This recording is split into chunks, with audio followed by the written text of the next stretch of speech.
The first prince stands at the top of the palace, stares with Mary at his side, stares down at Evelyn with ice in his voice, says he's done with her and commands her to get out of the country, right now. Evelyn grips her head with both hands, panicked beyond control, and screams like her life depends on it, refusing to believe what she's hearing. The prince snaps at her for interrupting his gracious words, but Evelyn refuses to fold. When he orders her out of the great temple, she barrels right through him again, screaming that there's absolutely no way she'll comply.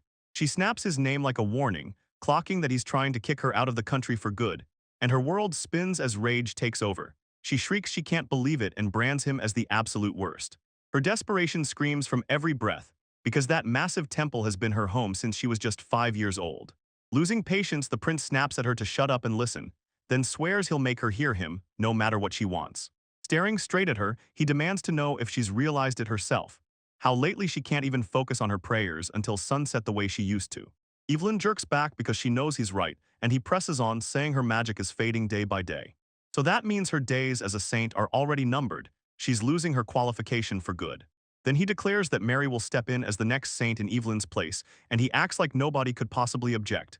Evelyn is totally stunned, staring like, why would Mary even think she deserves that? She's fully aware the Sokka family is legendary for one thing, women born with holy power. But she clearly remembers Mary confessing that her magic just wasn't that strong. Before Evelyn can even speak her doubts, Mary slips behind the prince, feigns fear, and snaps that Evelyn looks terrifying, begging her older sister to stop glaring at her like that.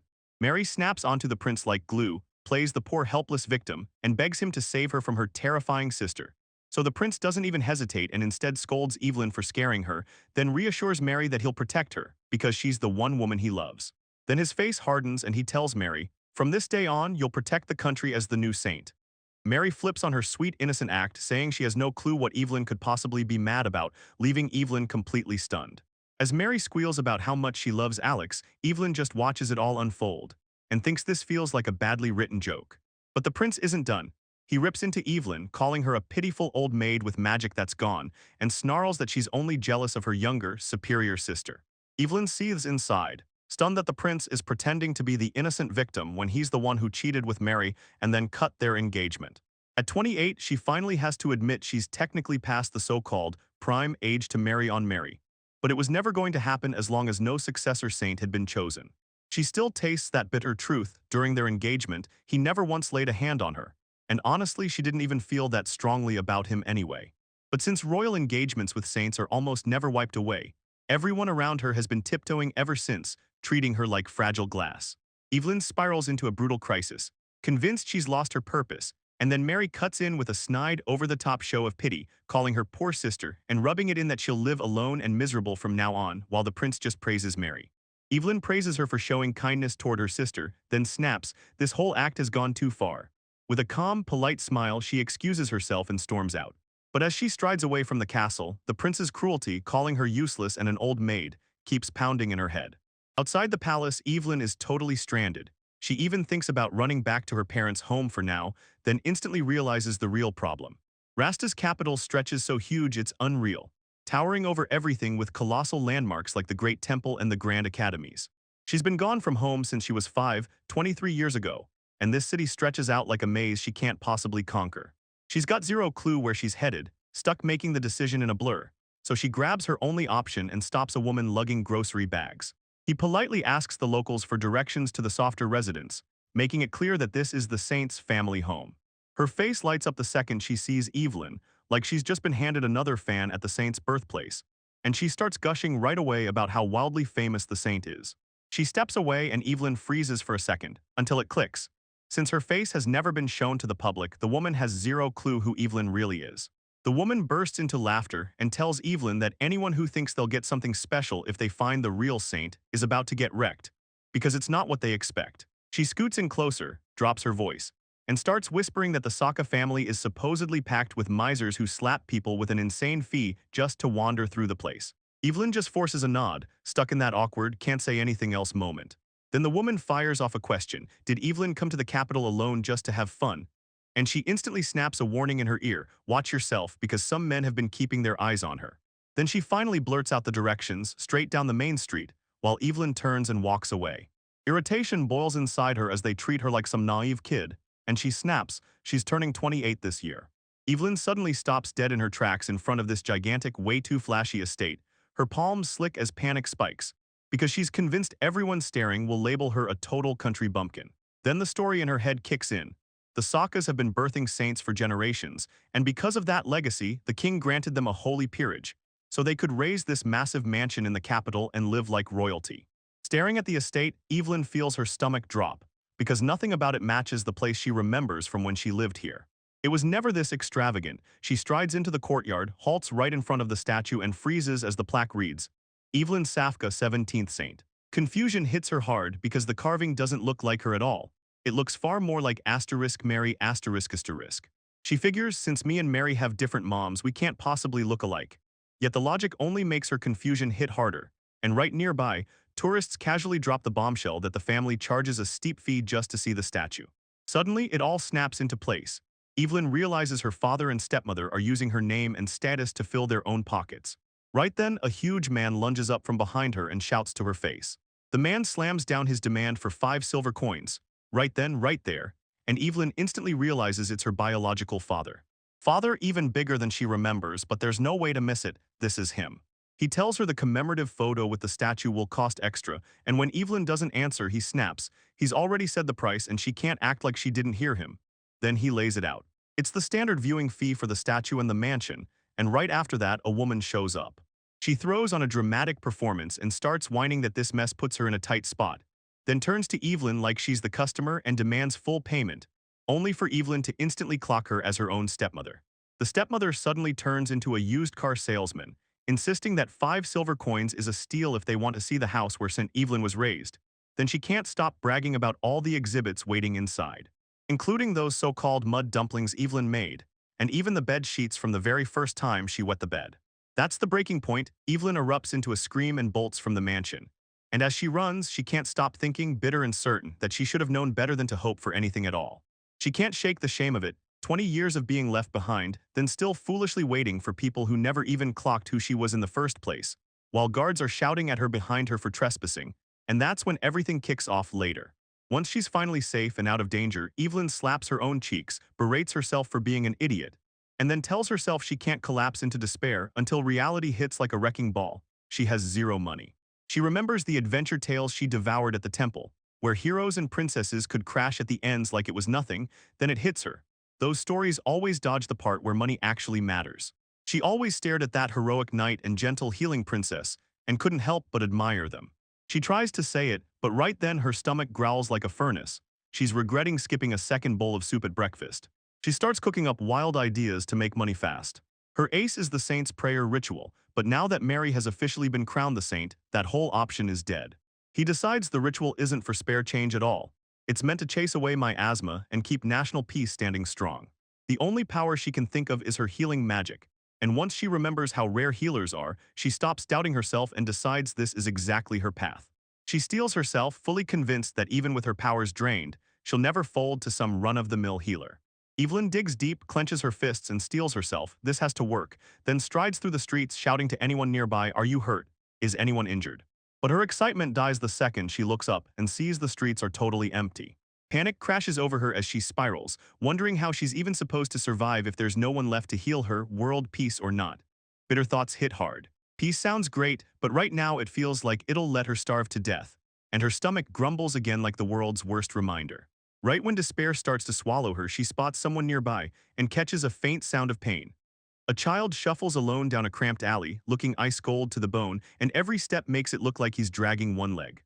Evelyn rushes up to him on the spot and shouts, asking if he's okay, so the boy freezes in shock, thrown off by the voice that suddenly appears behind him. When he turns around, Evelyn freezes for a second, completely snagged by the sheer intensity of his striking eyes. He shoots her a question, "Who are you?" and she points at herself, introducing, "I'm Evelyn." The boy shows 0 interest and shoots back a flat, unimpressed answer, grumbling that Evelyn is everywhere in the capital and blaming shameless parents for naming their kids after the saintess. Then Evelyn herself goes wide-eyed, realizing her name has turned into a trend, and shakes off her shock. Evelyn shoots out an apology for startling him, then barrels straight into the point. She can use healing magic, and she asks if she can treat his leg.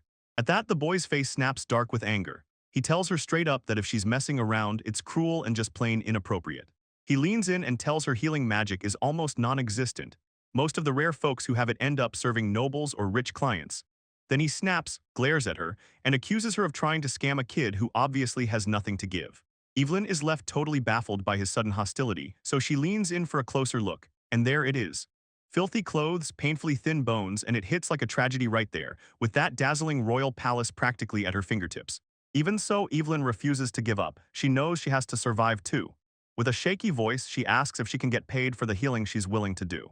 Desperation hits her like a wave. She practically begs for mercy, saying that even one measly copper coin would save her, because she's in real trouble and the boy just freezes, staring at her, utterly stunned. Mistaking his silence for fury, Evelyn panics. She figures she demanded too much and her skin turns clammy, convinced he thinks the price is outrageous. She quickly slashes her offer, insisting even the smallest copper coin would do. Then the boy jerks up his hand and tells her to stop, saying he can't follow her rambling one bit. Evelyn keeps spiraling in her head, asking herself if there's even a currency tinier than that tiny copper. The boy snaps at last. He screams that there's no such thing as a small copper coin. He snaps at her, furious she still doesn't get how the world works. And Evelyn cringes, apologizing over and over while quietly wondering if she's truly that clueless. The boy suddenly gets suspicious and grills her about whether she even knows what an inn night costs. And Evelyn snaps into quick math on the spot. 3 copper coins are enough to get you through a night at the cheapest inn in the capital. She lights up the moment she realizes healing 3 people will finally buy her a bed. But the boy instantly crushes her hope, saying those 3 coins only buy the room and not a single bite of food. He tells her she'll need 5 coins if she wants breakfast and dinner. This revelation detonates guilt inside Evelyn, and she sinks into silence, whispering sorry to her goddess for the moment she wished she could snag 5 injured people just to eat. Suddenly, the boy yells at her to not collapse in that filthy alley, blaring that she's pretty, and she'll get hurt if she drops. Evelyn's cheeks flare with a blush as she blurts out her thanks for his kindness. But the boy panics and blurts out, "I meant her clothes are pretty, not her face." Evelyn just stares at him, blank and stunned, because she's thinking, "I never even misunderstood you in the first place." Shaking off the panic, the boy blurts out, "So you really mean it, you're gonna heal my leg for just 1 copper coin?" Evelyn lights up with a confident grin and tells him, "Leave it to me," then locks in on the job like nothing else matters. Evelyn leans in and demands who caused the injury, but the boy snaps back, swearing he had nothing to do with it. She leans in and studies his leg, and the moment she does, she sees it. Fever is scorching his whole body. The wound looks brutally infected and it hits her hard. He's been surviving in brutal conditions, where clean water is almost impossible to find. Evelyn steadies her nerves, slips into a quiet stance and clicks her magic into place, whispering analysis. The boy jerks in pure shock when weird black droplets start popping into existence around his leg. And you can tell, right then, the spell has kicked into gear. She realizes healing magic usually follows strict ceremonies, but she refuses to play by those rules. She's created her own 2-step method. First she analyzes, then she restores, all sparked by a princess from a storybook she read long ago. As that princess once said, magic isn't enough, you've got to feel the pain. So when the boy's eyes start rolling back from that crushing rush, Evelyn shoots in, clutches him tight, and screams at him to stay awake, "Don't you dare pass out." The analysis phase drags up the gut-wrenching memory of how the injury first happened, carving that pain into her body and her mind. And when Evelyn realizes she has to share his suffering to help him heal, she finally accepts it. With sheer determination to save him, she shouts, "Heal," swearing she'll erase every last shred of that pain for good. Then the boy tiptoes his leg back and forth, asks if it feels right and freezes for a beat, only to realize it does because it's fully restored. Evelyn bursts into relief, shouting that the treatment worked. The boy thanks her, and Evelyn stares down at that lone copper coin sitting in her palm, her heart exploding with joy because she finally earned money on her own for the first time. Evelyn is still gloating over her noble deed when the boy abruptly steps in, snapping the moment apart with a serious concern. He pressed her, asking if she'd actually demand proper pay, because curing a wound that vicious would normally cost 1,000 times what she was asking. That news hits her like a truck, and then boom, she grins and tells him she already got her payment. But inside, panic slams into her as she does the math. 1,000 times over could mean a silver coin she can't explain. And she snaps to the conclusion that asking for that would look like a full-on scam, so the city watch would grab her right then and there. The boy snaps his voice up, swearing it's not a scam at all, and that everyone else acts like those prices are totally normal too. Evelyn just sits there in a stiff, awkward pause, then waves it off like, "I'm only clueless about how the world works." What? The boy snaps his eyes away, cheeks burning, and tells her she shouldn't brag about that like it's nothing. Evelyn realizes she's been laughing way too hard, and she quickly apologizes. Switching gears, the boy demands answers about that dark red stuff and the golden glow that burst out during the healing, and Evelyn admits she's just as clueless. In her mind, it's simple. She takes the pain, grinds it down, and turns it into that get-well-soon energy to heal. The boy shoots her a weird look, demands, "You serious?" Then lets out a heavy sigh and finally decides to drop it. Evelyn snaps that it's time to go, then admits she still has to heal 4 more people to hit her quota for the night. She tells the boy, "If you get hurt, call for me again. I'm staying in the capital for a while." Just as she turns away, the boy slams on the brakes, stops her, and asks if she wants to team up and make some money together. Evelyn freezes instantly, stares in total confusion, and blurts out a stunned, "Wait, what?" As the evening sinks in, everything flips. Evelyn crouches in the shadows and tells her story. She's been following the boy's instructions, and she's finally learned his name is Kyra, even if she still can't fully figure out how she got dragged into all this. Kyra swore their target could slip into view any second. He tells her that the healing magic is going to target an elementary school kid. Evelyn's face lights up. She thinks this means she'll finally get to attend school too, but Kyra cuts that hope off at once. Her excitement crumples and she demands, "So what's the actual plan?" Kyra keeps his cool and lays out his logic. Kids that age are always brawling, stumbling, and getting scraped up, so they're the perfect customers. He asks how many times a day she can use her healing magic, and Evelyn admits, "I've never counted, though I'm pretty sure I can use it as much as I want." Kyra squints in doubt, convinced she's dealing with yet another kid who's just exaggerating, wondering if Evelyn's lying, until Evelyn stares her down and says she's not. After a heartbeat, he decides to trust her, and he points out straight up that their targets are all coming from families with solid money behind them.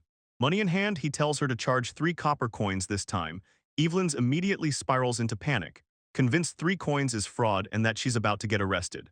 Kyra leans in and swears she won't get arrested, then hits them with the truth. Her prices are way too cheap. He dashes to the next step, orders her to bring out those unsettling reddish-black orbs, and Evelyn snaps back. Why? They look suspicious and they're downright unpleasant. But Kyra swears she has to use them non-stop to pull everyone's attention. He breaks the whole situation down plain and clear. High-ranking nobles ride in carriages. So if you see someone walking along this road, it's either a lower noble or a rich commoner making their way to school. Evelyn buys into the logic because there's no way she can hold back those golden light particles, so she figures, if I can't stop it, I'll unleash every last one.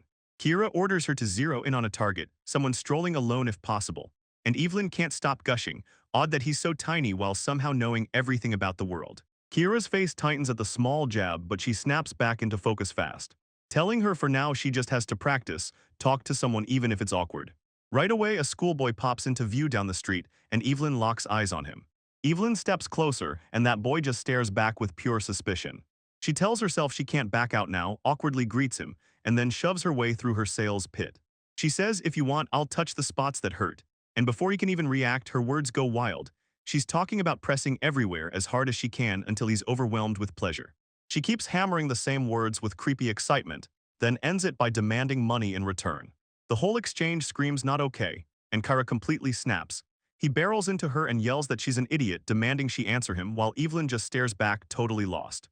Demanding to know what she did wrong, because you can't ignore the fact that she genuinely gave it everything she had. Kyra fires back, telling her to stop blurting stuff like that at boys, and it hits him right then. He's gotta seize control of this moment. Then he snaps that from now on, he'll write every single one of her lines. When Evelyn presses him on what she said wrong, he shuts her down, "Drop it." Snapping on a pair of sunglasses, he flips into full director mode and barks at her to move straight to the next target.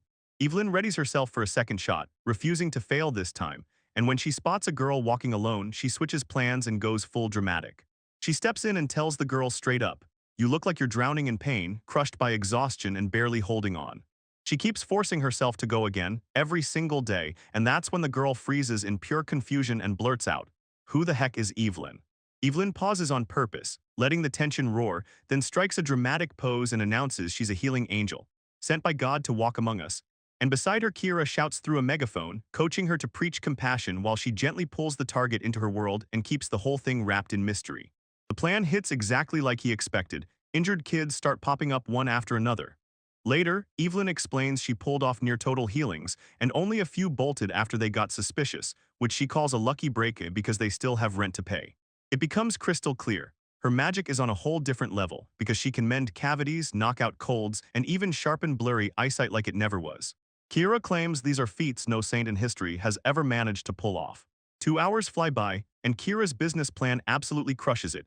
Evelyn can barely contain her excitement as she stares at the mountain of coins in her hands, cheering so loudly she announces they hauled in 61 copper coins in just one day. She asks if he has a home, but Kara shoots her a flat look and says he's got nothing like that, then adds that you'd see it the moment you looked at him.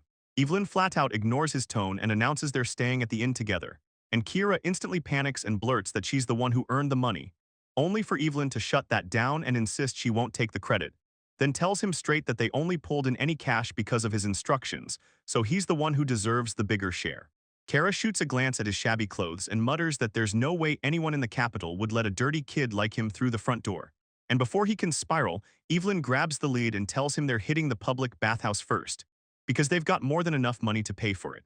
As Evelyn throws a celebration for their brand new wealth, Kira darts his gaze away with a razor-sharp smirk, already thinking tomorrow, that's when everything changes. Later, a schoolboy with a backpack grins at Evelyn, blurting out that she's incredible, and confirming the rumors his classmates have been whispering were all true. Evelyn beams as he hands over his payment, feeling his pain finally vanish, and he sincerely thanks him.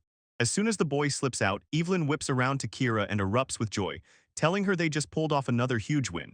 And Kira, looking way cleaner and healthier now, surprises her by actually returning the compliment. He clocks that she's totally transformed from yesterday, she's way better. And you can tell it's because she finally slept in a real bed and ate proper food. He totals up the earnings and grins, 9 copper coins today. Evelyn slumps back, stretches, and blurts that she's stuffed with so much energy she could heal anybody. Kara just smirks and shoots back that she didn't exactly run dry the day before either. Evelyn laughs it off, insisting it's all mindset, and then claims she could probably heal the whole capital today. She praises Kira for keeping everything running so smoothly, then he snaps into a sharp, serious business mode. He asked if she'd noticed how many students were streaming by that day, and Evelyn froze for a beat because he was right. Kara flashes a knowing smile and says, kids don't just love secrets, they live for them. Then he breaks down the whole game plan, staying one step ahead of parents and teachers while blasting the rumor through the student body at full speed. Evelyn presses him, why would that matter? And Kira snaps back that it's all about pride and winning the bragging rights. Kids can't stop bragging about the moment they stumbled onto a legendary treasure. He claims that kids who roam to and from school by themselves usually don't have friends, until a stunning woman shows up only along that route and heals them, giving them a story everyone wants to hear. And by whispering that she speaks only to learners, those kids end up with the ultimate icebreaker. The second Evelyn shows up, she becomes a living status symbol, and the whole market gets locked down for real, while Evelyn totally misses the fact that she's being played. And she fixates on the rumor like it's sacred. Then she's hailed as a special treasure, a stunning woman with eyes blazing bright, full of pure excitement. Kira keeps going, saying that when a woman saves someone in the middle of a crisis, she doesn't just help. She somehow looks angelic right there in the chaos. Evelyn blurts out that she already healed Kira's light and that she gets exactly what he's saying. Kira starts sweating, realizing she's not talking about his own situation at all, but he barrels right on because this is only the beginning. And they should treat it like an investment because it's clearly bait meant to hook a huge fish. Evelyn snaps into full panic right away, convinced he's talking about real fishing. 10 days blew by since their back alley operation kicked off, and by then, little elementary kids started hunting Evelyn down on their own, and somehow she kept stacking up a hefty pile of cash.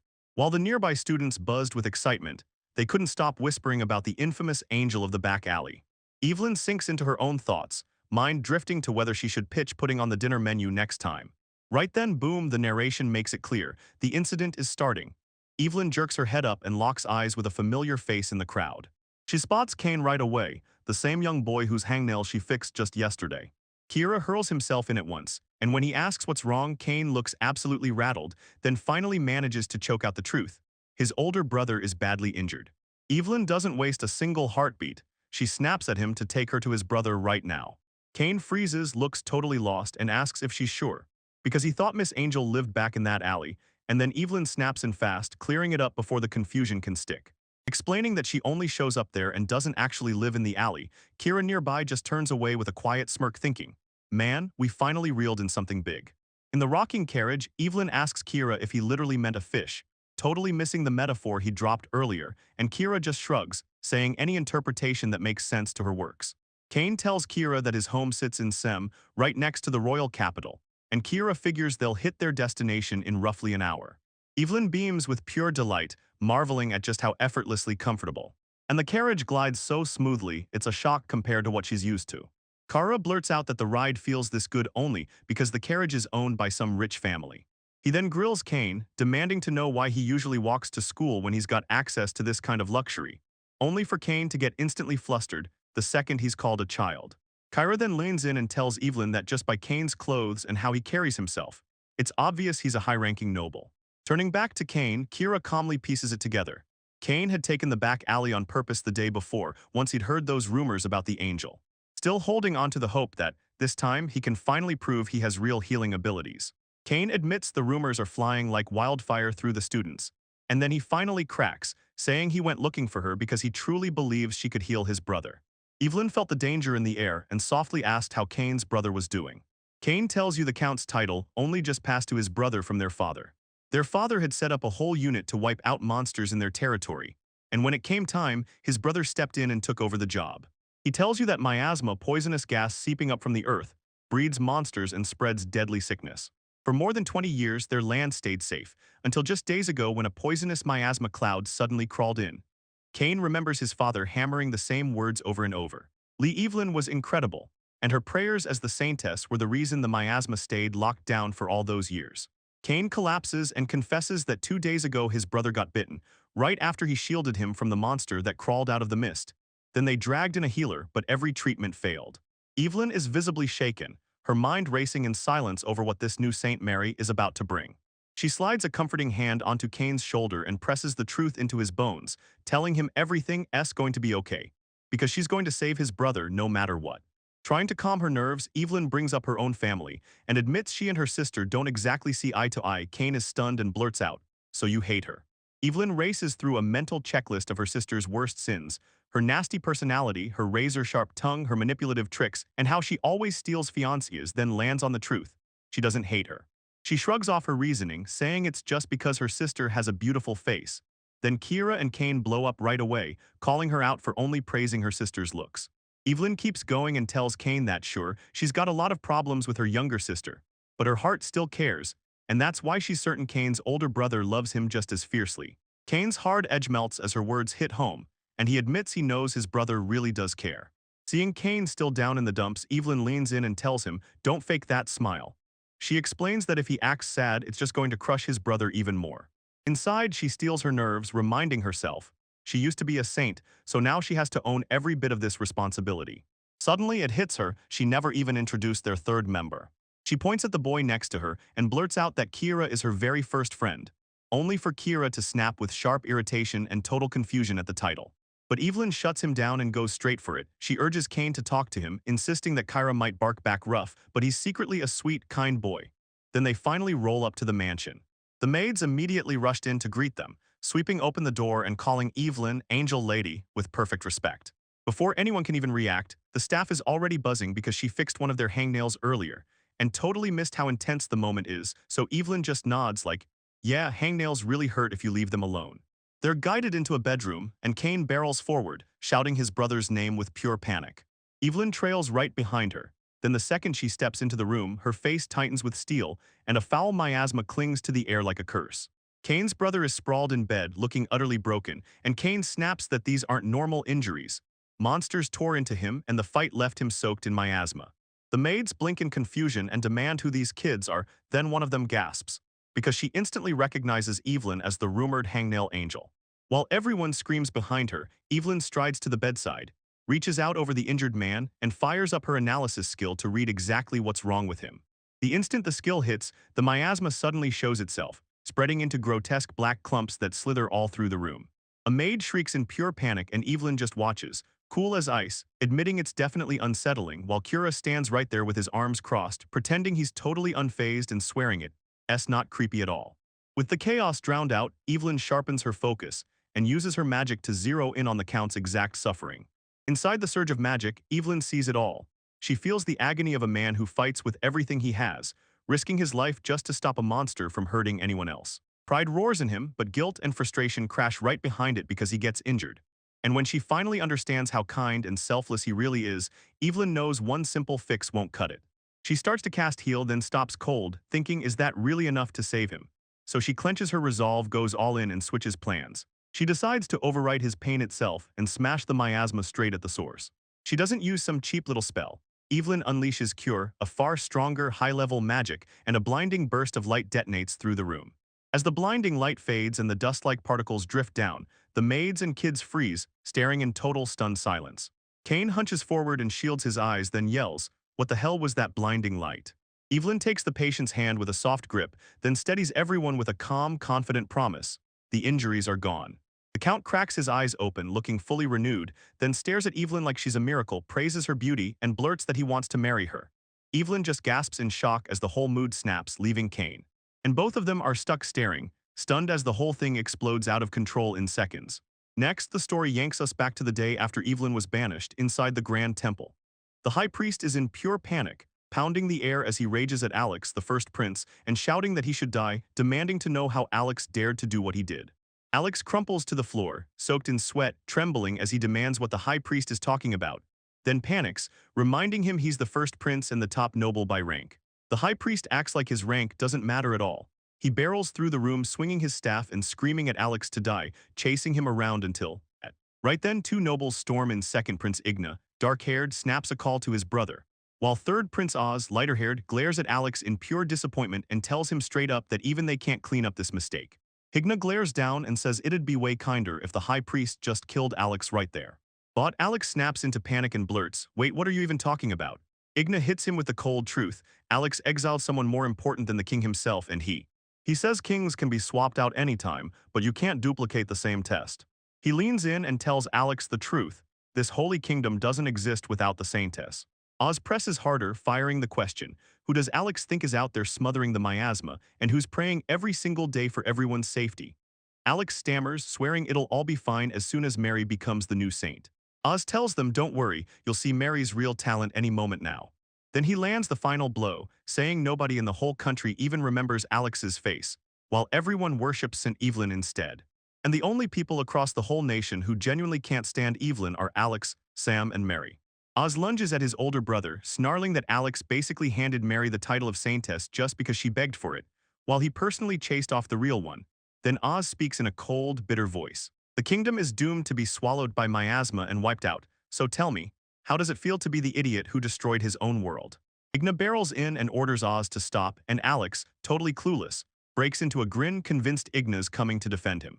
Fresh arrogance flares in him, and he snaps at Oz that he'd better not talk so casually to a so-called great sinner, still thinking he's got the power. Behind it all, the High Priest rages under his breath, cursing the greedy insects using Evelyn's name, swearing he'll boil them alive and slaughter them. Alex lunges to protect himself, yelling that no one was stalking him right as he breaks off the engagement. Oz snaps back that Alex is the real fool for flaunting his cheating right in front of her. Alex stammers that he was just trying to think it through. Then Igna barges in and drops an unexpected truth. They had to let the engagement shatter for Evelyn's sake. Alex storms in, accusing them of abandoning her. Then Adina snaps back, making it clear they never chose it, not willingly at all. Igna breaks it all down for Alex, then calls him a fool with a head full of flowers. He presses the question, would any woman really say yes to a sudden proposal from the younger brother of the guy who just tossed her aside like she meant nothing? He coldly notes the only options were him or Oz, then hits the real snag. Then he drops the truth. Lady Evelyn looks like a stone in public, but behind the scenes, she's an absolute crybaby. Alex is left totally stunned by what he hears, and the High Priest backs it up, saying Evelyn was shattered by the cruelty someone as worthless as Alex unleashed on her, because night after night she drowned her pillow in tears, and that the priest would hear her strangled sobs, only for him to break too, praying with tears for her peace of mind. Alex jabs the air, insisting those priests kept their distance too, and then the High Priest snaps back hard. He bursts into tears and screams that they've been haunting her for 23 years. As she reels off every precious memory, from tugging his sleeve when she's worn out to blurting grandpa by accident, the moment suddenly twists when the High Priest declares that to them. Evelyn is his granddaughter, then the priests behind him snap and shout their wild delusions. One insists she's his daughter, another proclaims she's a holy mother, and one even swears she's his wife. The High Priest explains that after a brutal fight inside themselves, they finally landed on the Saintess non-aggression pact. When Alex blurts, "What is that?" Igna tells him it's exactly what it sounds like. The High Priest lays down the rules: touch Lady Evelyn at your own risk. No gifts, no letters, no sneaking around to get ahead. And when he says punishment, he doesn't mess around. They'll be dragged out, strung up, and killed quickly, just a little. Alex Lassidoth snaps that Evelyn's way too old to be called a girl, then unloads full-on insults, calling her an old hag who blew her chance at marriage when she was 28. But before he can finish, a wooden staff whips through the air and crashes into his face, cutting him off instantly. Alex slams to the floor, stuttering in pure disbelief, arm jerking up as he blurts, "Who the hell would dare attack the first prince of this nation?" Meanwhile, the high priest is trembling with fury, roaring back, demanding to know what kind of prince Alex thinks he is. He spits out Alex like it's trash, threatens to smash that defective head again, and vows he'll use that name as many times as he wants. In the back, Oz is losing it, laughing his lungs out, repeating the insult over and over just to humiliate him. Right then, Mary storms in sobbing fake gigantic tears, clinging to Alex and screaming that everyone's being cruel to her, and Alex instantly snaps, blasting Igna and Oz with furious questions about what they did to her. Igna and Oz looked completely wiped out, said they only made her fake a prayer ritual as a saint, and told Alex to get out, because talking to him would change nothing. Alex's defenses shoot up and he insists, loudly, that Mary is the real deal, a saint through and through. Then he grabs the courage in his voice and begs her to heal the cut on his head. Mary's face twists in confusion. Then when you push her, she admits with a bright smile that she can't heal serious injuries, but she proudly boasts she can handle even a tiny hangnail. Igna whips around to Oz in pure disbelief and demands, "Wait, didn't you say earlier that Mary's got high-level healing magic?" Meanwhile, Alex hustles Mary away as she proudly brags about healing her own hangnail, and the moment Igna watches them go, his face hardens into something deadly serious. He starts laying out the cold, hard truth of Alex's actions, one brutal detail at a time. With Evelyn's dismissal flashed to the public, he lights the fuse for a coup, then marches straight toward torture and execution, and he snaps the question into the empty air. Is Alex really ready for what comes next? Oz asks what they should do, and everyone's silence screams the same brutal idea. Letting Alex die might be the quickest way out. Ignicis swallows the panic and accepts the grim reality. Oz tells Igna he really respects the brutal honesty, even though bringing up death feels way too far. Igna fires off a question, any other option at all, then slams the conclusion down hard. The only way to undo this disaster is to haul Evelyn back to the Great Temple because there's no way they can let the truth hit the public. He orders the priest to hunt down Evelyn and plead for her forgiveness over and over until she finally agrees to come back. In the next scene, Theodora Manila bursts onto the screen and steals the moment. A handsome 23-year-old leans in to talk with Evelyn, then tells her straight up. He just messed up his back and because of it, he's choosing to retire. The narration reveals Theodore has taken over as the count, and right now he's learning how to run the estate from his father. So Evelyn gently offers to heal his back pain later, and Theodore's whole face lights up as he blurts, "Are you serious?" Turns out he's been swamped with social duties, especially patrolling the town, and that non-stop grind likely made his condition flare up. Things go sideways fast. Evelyn shouts that the moment Theodore falls asleep, he clamps onto her hand and won't let go. A Chibai crowd of everyone crowds together in a wild tug-of-war, straining with all their might to finally break her free. It dragged Evelyn right back into the middle of a fairy tale. The scene snaps back to the present, and Kane, Theodore's younger brother, drops into a deep bow to Evelyn, then keeps apologizing non-stop, taking the blame for every bit of trouble his brother caused the day before. Theodore sits up in bed, waving his hands like he's asking forgiveness, and Evelyn tells him she's just relieved he's fully recovered. Then she scrambles to brush off the chaos from the night before, saying they got in so late they crashed in a gorgeous guest house with fluffy beds and food so delicious it felt unreal. She compares the tug-of-war to a northern fairy tale, The Big Fish, and says she was truly touched, watching everyone team up like fishermen reeling in a huge catch. She beams and says it was a precious moment that finally helped her feel what those fishermen go through. Theodore isn't soothed by her upbeat attitude at all. He looks utterly crushed as he admits he treated the woman who saved him like a mindless beast. He rips into himself for making her hold his hand against her will while he slept, calling it vile and worse than anything an animal would do. Evelyn scrambles to lift the mood, laughs and says she's always wanted to try fishing anyway, so he should stop apologizing and let her thank him instead. Right away, she clocks it. Calling him a fish was a terrible idea. Then panic hits hard as she realizes she just face-planted at trying to smooth things over. Theodore just stares at her, completely stunned in speechless silence. The vibe flips the moment Theodore locks onto her with that unblinking stare. Evelyn instantly panics, warning him that if he keeps staring like that, he'll bore clean through her. And Theodore jolts back, slaps a hand over his mouth, turns beet red, and blurts that he's sorry because he got so caught up in her beauty he totally lost himself. Inside, Evelyn spirals because Kyra was dead right about the hero rescue effect, save a guy. And suddenly he'll treat his rescuer like an angel no matter what's real. Evelyn decides it's smartest to slip out while she still can, tells him she's relieved he's finally feeling better, and tries to quietly make her exit. Theodore cuts her off by dropping his father's name, then admits his dad told him that the local miasma vanished out of nowhere the night before. His tone turns ice cold as he says it disappeared the exact second she cast her healing magic. Evelyn goes rigid, horror hitting her as she realizes she messed up. The cure she used the day before was way too strong, blasting the miasma clean out in one shot and pulling instant attention, so Theodore keeps pressing and confirms her name, Lady Evelyn. She scrambles to keep up her cover, blurting that she's just Evelyn, a passing angel, but Theodore cuts her off by gently catching the sash of her dress. He steadied his tone as he apologized for touching her, then called out the crack in her claim. Angels don't usually have physical bodies, and Conrad and Evelyn immediately panicked, blurting out that having bodies is just the new trend in heaven. Theodore doesn't even flinch at her explanation. He flips on his charm, gazes at his beautiful angel, and begs her to spare the spellbound man and say yes to marrying him. Evelyn feels totally swallowed up. Her thoughts spiral as she hears his husky voice and realizes it's way too dangerous. So she panics, stammers, and blurts out whether he's joking.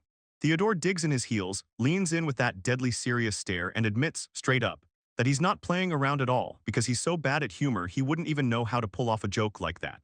Evelyn snaps inside, panicking so hard she's practically screaming for help in her head. Yeah, her backup is locked onto something totally different. While Evelyn is freaking out over a marriage proposal, Kira's frozen on the floor in pure shock. Then he blurts out about 5 gold coins and hits Evelyn with the truth. Theodore wasn't just planning that, he was about to offer double. Evelyn yanks herself out of the panic, totally lost, and blurts out what kind of negotiation Kira was even pulling with the staff while he was being proposed to. Then her mind starts racing. If Theodore's throwing that much money around, it has to be gratitude, right? She figures it's not just payment for the injury healing, but also for dealing with the miasma. Guilt hits her fast, because the miasma outbreak and Theodore's injury trace back to her choices, technically. With Prince Alex and Mary at her side, she starts to wonder if she has any right at all to even take the money.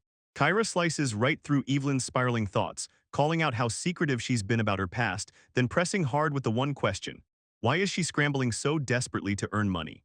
Evelyn snaps to it that she never told him her exit plan, then blurts that she has to cross into the neighboring country fast. And yeah, because her ex-fiancé basically barked orders at her to drop this, Kara just stares like, really? And snaps back that an ex shouldn't get to boss her around. Evelyn's eyes light up as she remembers the first prince cracking up at her. Then she grimly admits that since he's royalty, she never truly gets to say no to his orders. With a bitter sting, she figures he could have at least tossed her some cash for the boat fare. Evelyn's smile fades fast. She leans toward Kira and fires a serious question. If she slips out of the country, will he come with her? Kira just stares at her in total silence, eyes bulging. Then, after a beat, he finally breaks and tells her he'll go. He argues that her healing magic is exactly the kind of power you want close by. She treats her like a disposable tool, and somehow Evelyn doesn't even get offended. She grins wide. She asks if he's happy, but Kira snaps back fast, saying he's only here for himself. Evelyn doesn't flinch. She leans in and tells him clear as day that she's happy. Even if it's for selfish reasons, the fact that her magic actually helps him makes Kira feel real, genuine joy. She can't stop thinking about how they ended up together. He still remembers spotting her collapsed by the roadside and knowing he couldn't just walk away. So he stayed, she healed him, they teamed up to scrape together money, and now they're finally kicking back in a fancy guest house. Back in the present, Evelyn says she'll stick around in the country a bit longer before she leaves, and Kira just shrugs, works for him, because there are still plenty of cash cows out there begging to be milked. Evelyn cringes at his own wording, but Mary shoots back, I'm just happy you're here with me. Meanwhile, Mary's world starts collapsing. She's been yanked out of her cozy life and shoved into real responsibilities she can't dodge anymore. She pitches a full tantrum beside the carriage, yelling in disbelief as her world crumbles, and Mary storms across the temple grounds in pure rage, screaming that she's being treated like some cheap knockoff of the saint. Her fantasy was crystal clear: swap Evelyn out, live like royalty, and spend every single day wrapped up with a handsome prince. Reality slams into her chest in the saint's chamber as a priest starts laying out, step by step, the saint's daily duties, just for Mary to casually toss out. So the job is basically kneel, clasp your hands, and take a nap.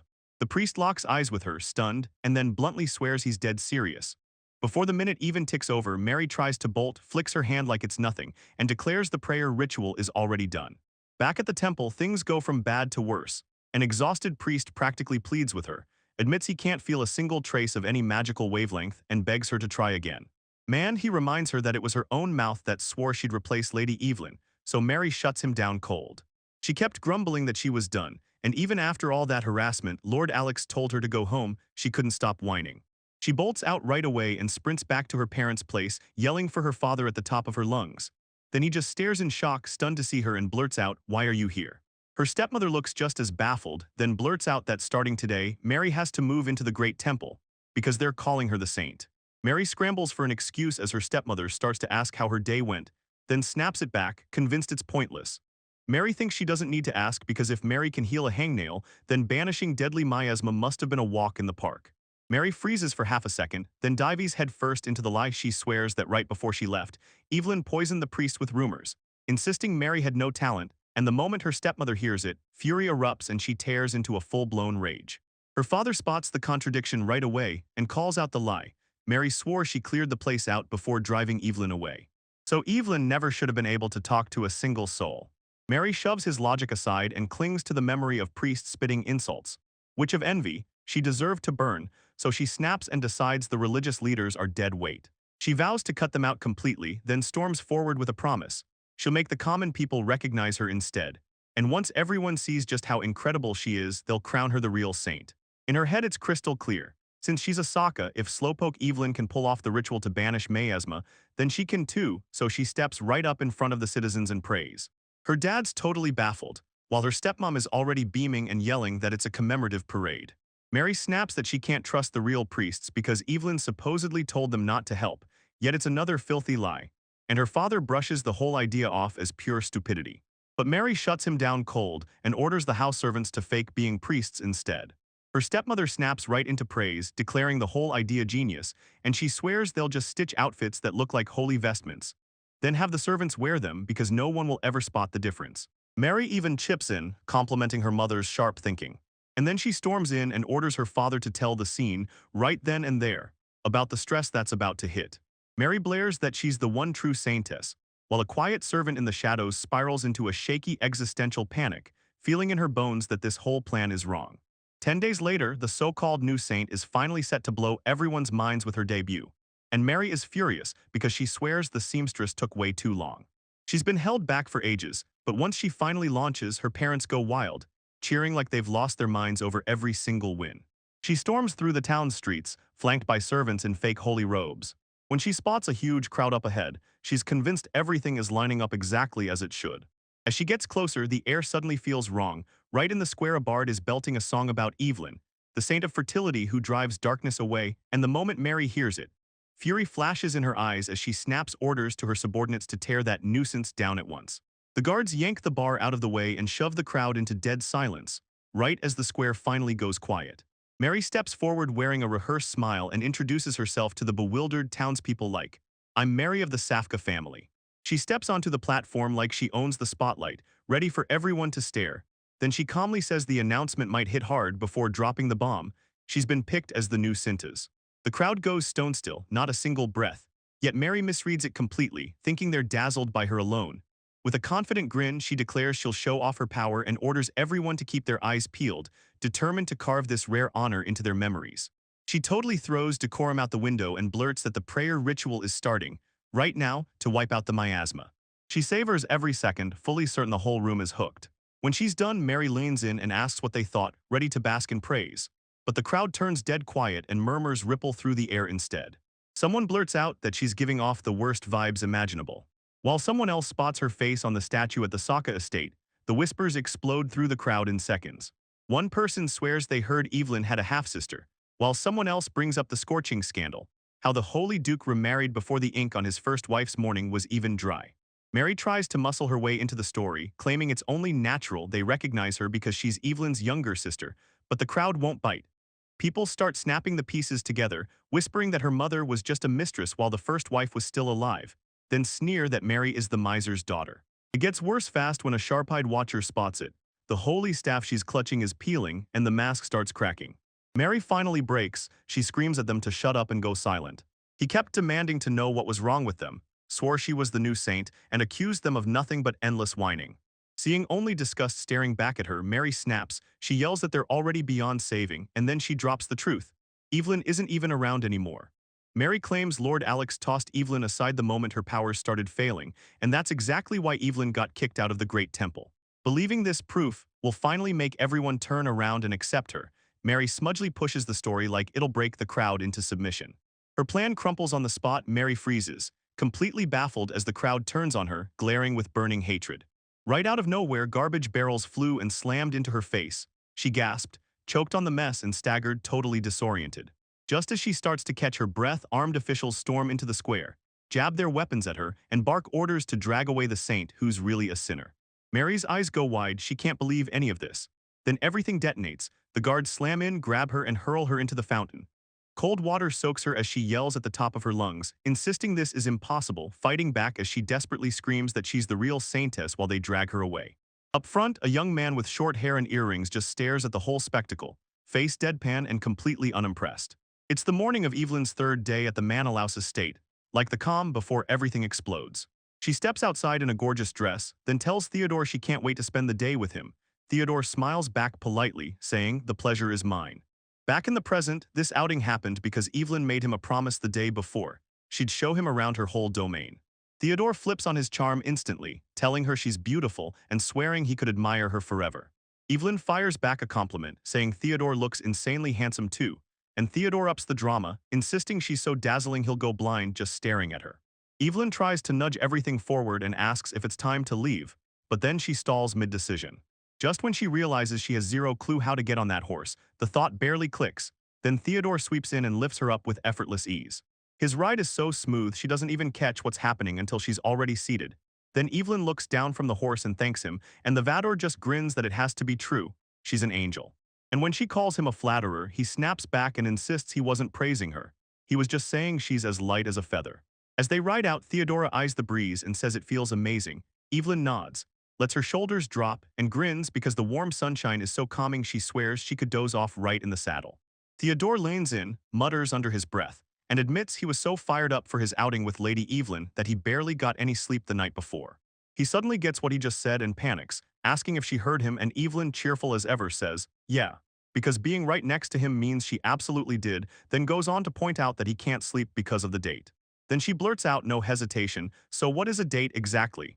And when he has to explain, she admits she's never even heard the word, mocking herself as a clueless country bumpkin, leaving Theodore utterly dumbfounded.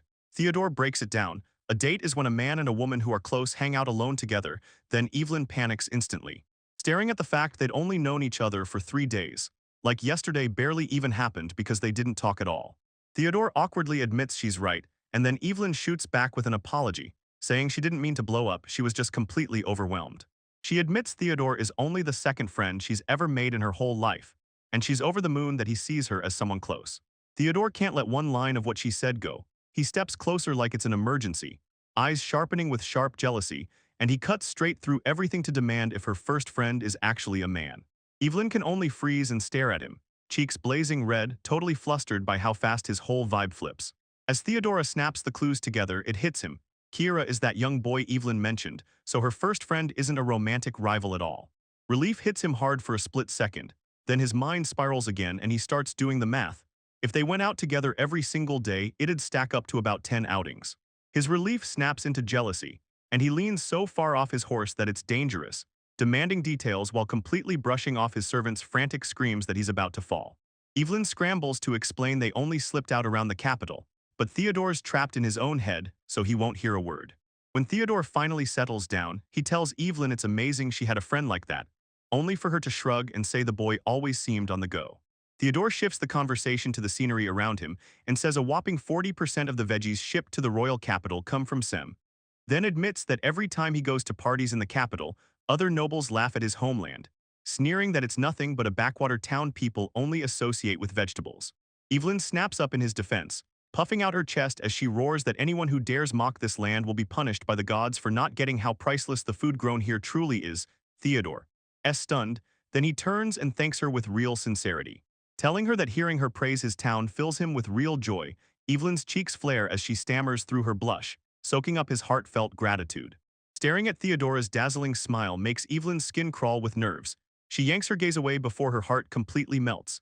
Then Theodora blurts out a memory of something Kane once warned him about back alleys in the capital, and Evelyn shoots back fast. She never slept on the streets, she always stayed at an inn.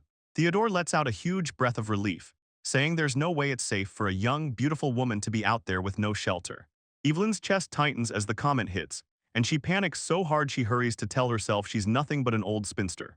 They make their way in and straight up run into some local farmers, who spot Theodore in a heartbeat, sprint over to him and shout, "Young master."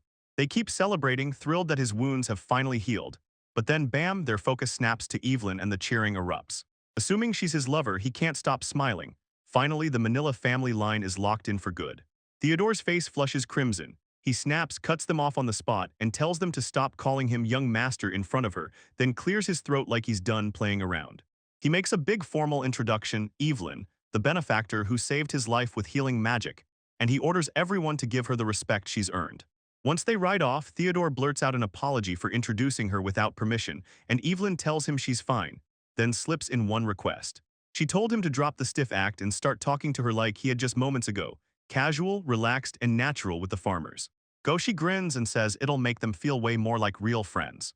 The moment the request hits Theodore, it smashes him from the inside, panic erupts, and he blares her name like he's terrified of losing her. Theodore shoots out his hand on instinct, clinging to her, then completely loses his nerve and blurts that Evelyn is way too oblivious.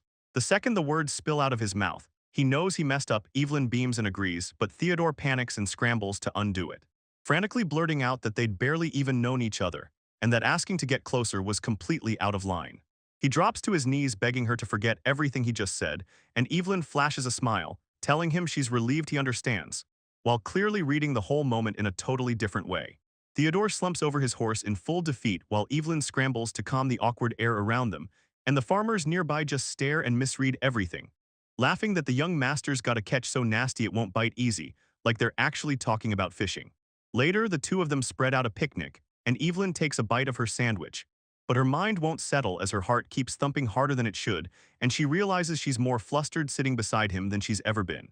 When they were packed together on the horse earlier, spotting her odd behavior, Theodore shoots, "Are you cold?" Evelyn jerks back and blurts that she's fine, insisting without a beat that she feels cheerful and warm.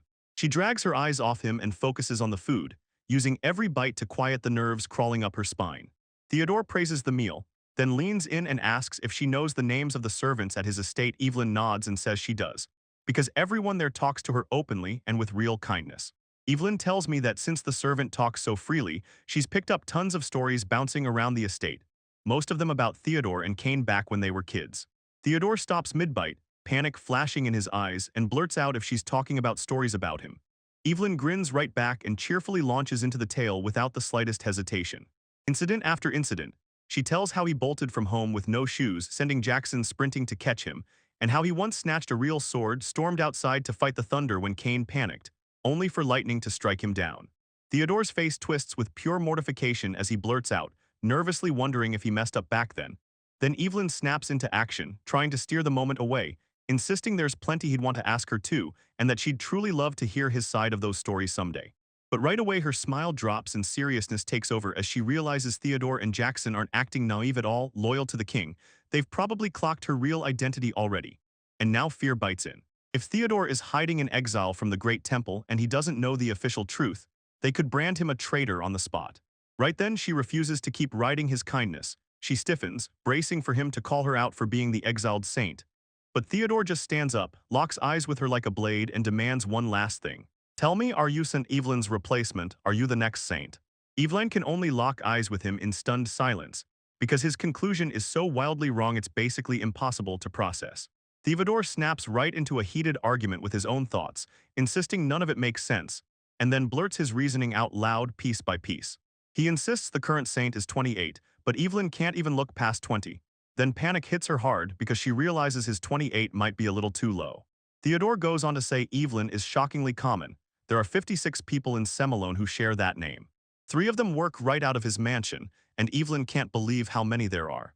Then he blurts that he heard she's been hiding in the back alleys with a boy called Kira. His mind spirals into a fresh theory. He even flirts with the idea of eloping, then snaps back fast, because there's no way it's that she has to be Kira's sibling. He confidently snaps to the conclusion that she's a next saint candidate, fleeing the Great Temple just because she refused to inherit the role. While Evelyn gapes at him, absolutely panicking inside, screaming that every single piece of his deduction is dead wrong. But Theodore doesn't stop. He bows low and begs her with all his heart to let him protect her. Dropping to one knee under the weight of the whole night, he swears that if she'll let him, he'll be her shield and her sword. And he won't flinch even if it means locking horns with the Great Temple or the entire nation. Believing she's carrying feelings for him, he declares his resolve without hesitation, and Evelyn snaps into action. This disaster has to end right now. She calls out his name and Theodore answers with eager urgency. She tells him, voice trembling, that it's brutally hard to admit, and still she has to be honest. His deduction is wrong in every single way. Theodora's face goes totally blank as his mind slams to a stop, and Evelyn tells the stunned Theodore, "I'll explain everything properly later during the banquet." As she strides away, her resolve hardens, because the moment is finally here. She's going to unveil the truth to everyone and prove she's the real saint. The story snaps to the dining room, everyone's packed in and waiting. Theodore's still half recovered, but he stands up and tells them, "I've got something huge to share today." Sure enough, Theodore's hope sparks hard, because if this is tied to his proposal, he thinks Evelyn is about to say yes in front of everyone. Then Evelyn snaps it down instantly with a blunt, flat refusal. Kyra juts his tea aside in pure shock while Kane's freaking out beside him. Kyra demands if Theodore was really serious, but Evelyn tunes out the chaos, stands up on trembling legs, and nerves take over. She kicks off her confession by screaming that she's Evelyn, and once she finally finds the courage, Evelyn thinks she's about to unveil the truth of who she really is. Theodore totally misreads the situation. He flashes a warm smile, tells her they already know her name, and then rushes to apologize for how badly he worded his earlier theories. He snaps his head toward the staff and pushes for it. Everyone's here, so the maid should step up and introduce himself to Lady Evelyn, right on cue. 3 different maids burst into the conversation, each one introducing herself as Evelyn, one after another. And the real Evelyn just freezes, because Theodore finally clicks that she's only been confirming his suspicion. That her name is Evelyn too. She's screaming inside her head because he's got it all backwards. She isn't just another Evelyn, she's the saint. One of the older maids tosses it out so casually, saying the last Evelyn they hired somehow looked even older than her.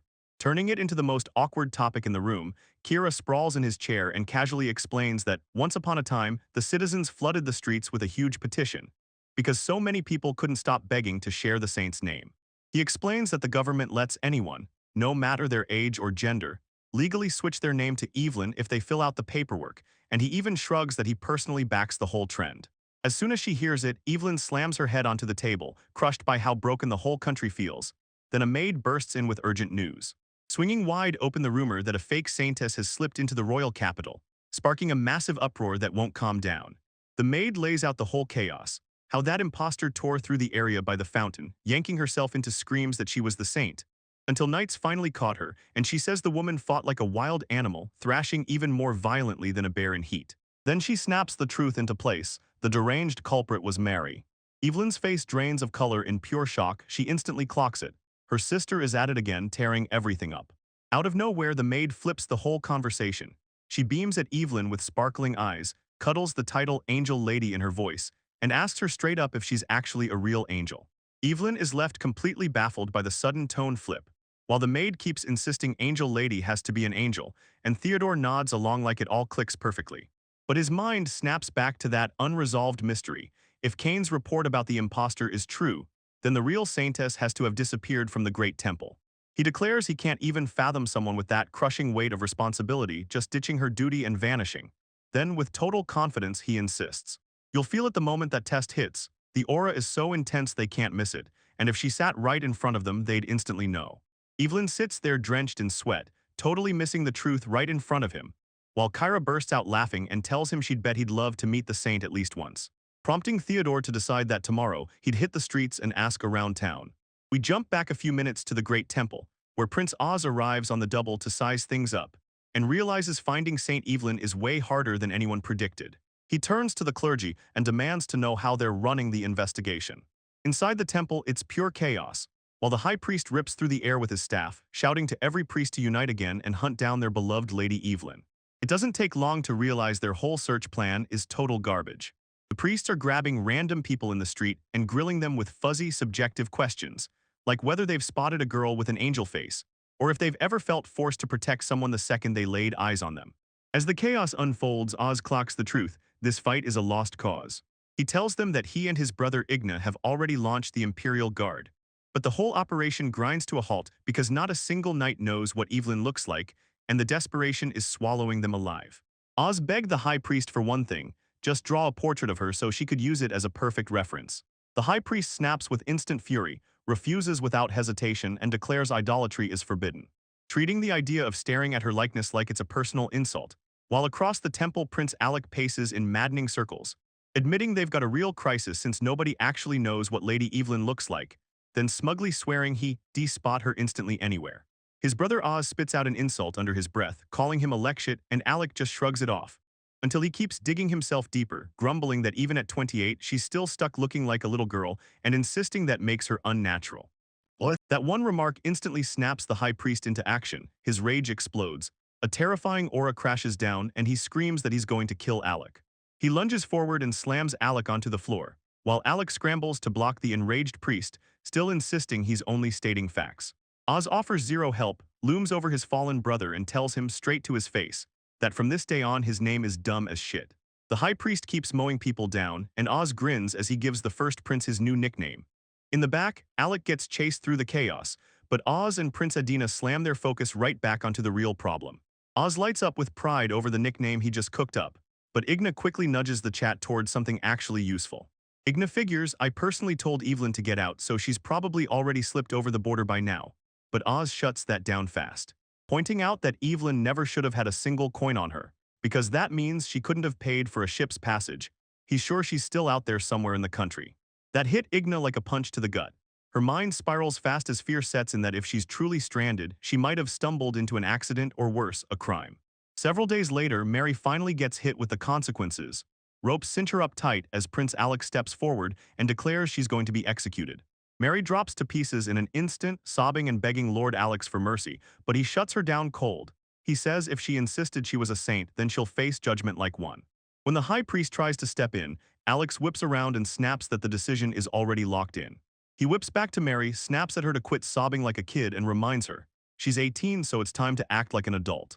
Tension spikes as Alec tells Mary she can go beg the real Lady Evelyn for forgiveness. Right in hell. The high priest looks like he's about to strike again, so Prince Oz rushes in and slams a stop to him, yelling that violence isn't the answer right now, while the fairy is totally lost in a world of her own. She watches Oz shove himself between them, then her mind flips the script. She swears he's throwing himself into danger to shield her from that crazed old priest, convinced he's hiding romantic feelings for her under the surface. Mary spirals deeper into her delusion, painting a soap opera spectacle in her head, two princes duking it out over her love while she plays the sinful woman like it's her spotlight. Reality cuts in hard, far more than that, it crashes and won't let go. Oz isn't just cruel, he's actually yelling at everyone, barking that they need to get their priorities straight, and saying Mary can be executed anytime, but right now, Lady Evelyn might be out there alone, freezing and crying. That idea hits Igna like a punch, and he clamps down on his lip, burning with guilt and rage. Back at the palace, Prince Oz snaps completely. He wails like he's drowning, spiraling into a painfully dramatic picture of Evelyn as some tiny, helpless little thing. Probably crying her eyes out, whispering, "Grandpa, come save me," as if her whole world depends on it. While Oz sinks deeper into his own dramatics, Igna slices through the chaos with a cold, unshakable stare. He shuts Oz out completely, and once Evelyn is finally safe, he fires off a chilling question. Will they let him go slaughter Mary and her pathetic parents? Oz jerks himself out of his crying fit just long enough to demand what that means, then instantly flips into a whole new mode. A dark grin claws across his face as he admits he'd genuinely take that outcome. Then he locks eyes with his brother, mixing shock with sick admiration, roasting him to his face while still conceding he's an incredible person. Adina shoots back flatly that it's wild Oz lasted with that woman for so many years, and she goes full sarcastic mode, praising his patience like they're totally unmatched.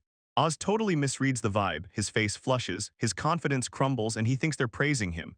Igna snaps him out of it immediately, turns on her heel, and makes it crystal clear. It was absolutely not a compliment. At that exact moment, everything erupts into chaos. Then a messenger storms in, breathless and urgent, shouting for Prince Oz. He reports that Qatar's envoy has stormed in, demanding an audience with Lady Evelyn before Oz even gets a chance to react. Then the messenger drops the bombshell. Envoys from Dominum, Lima, or Akuna are here too, and Taladin S arrived as well, and suddenly it's a full-blown diplomatic disaster. Already heading out. Aiden flicks out a quick sorry over his shoulder and tells Oz he's walking out of the capital for a while, then leaves him to deal with the whole envoy mess, and when Oz panics and demands why, Igna just shrugs and explains that Europa is slipping through Shem, then declares he's heading out to go meet her. Oz is left behind, staring in shock as it clicks. Lady Europa, the Duke's daughter, is the only person his normally stone-cold brother has ever shown real interest in, and she's also his fiancée. He lets out a gut-wrenching sigh thinking, is this wave of chaos finally gonna tear me apart? Next, the story jumps to Theodora's estate. There she's calmly dealing cards with Evelyn and Kyra when a maid rushes in and snaps, Lady Europa just arrived. Theodore feels it instantly. When he hears Europa, his face turns chalk white. He rockets up from the table, drenched in sweat, then blurts out an apology and scrambles out of the game on the spot. Evelyn tries to needle him, calling him out like he's just rage-quitting because he's losing, but Theodore is too panicked to joke. He bolts without even a proper excuse. After Kira gets left behind, she yawns and shrugs like it's nothing, then dares Evelyn to stop wondering and go look at that terrifying visitor herself. Evelyn swears she's not curious at all, but Kira shuts that down on the spot, saying it's crystal clear from the look on her face. Evelyn can't believe she's giving herself away so easily, and she's like, "Wait, Europa has to be some woman's name, right?"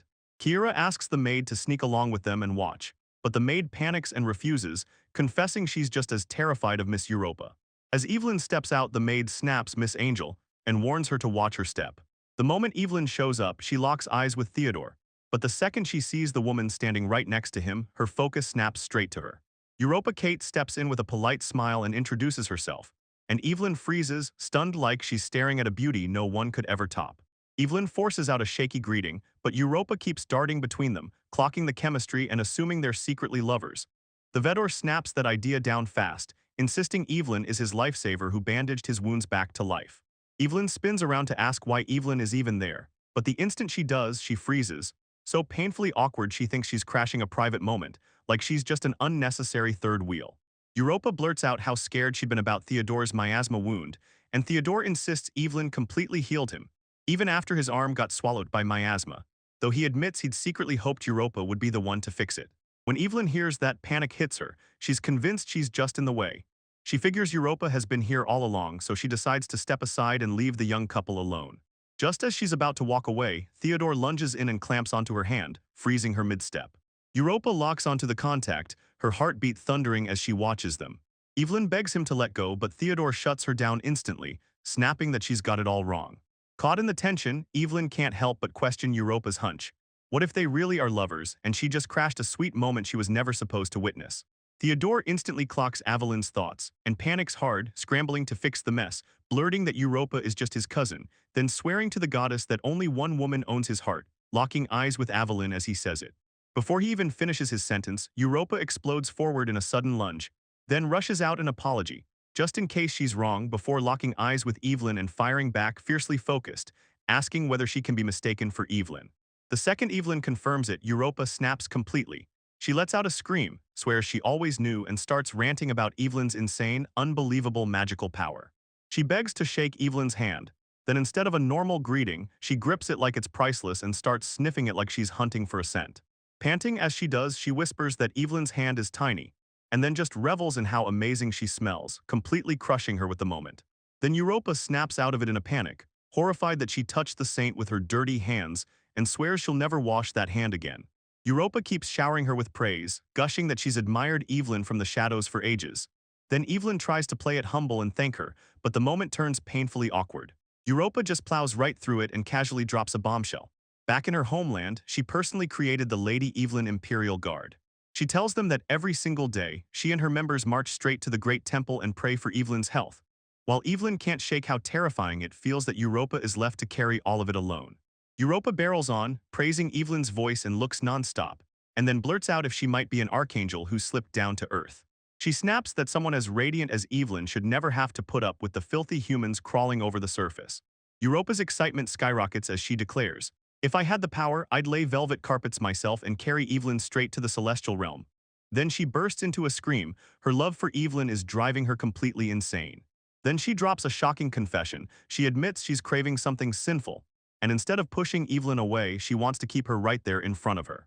Theodore finally snaps, screams at his cousin to stop, and blasts the point home. She's absolutely terrifying Evelyn, and he's dead on because Evelyn is visibly trembling, terrified out of her mind. Europa spins on Theodore and snaps that no matter he's her cousin, she'll never forgive him for stealing her precious time with Lady Evelyn. Theodore scrambles to explain himself, begging her to get a grip, but she shuts him out cold, then yanks Evelyn closer, warning her the area is dangerous and demanding she stay right by her side.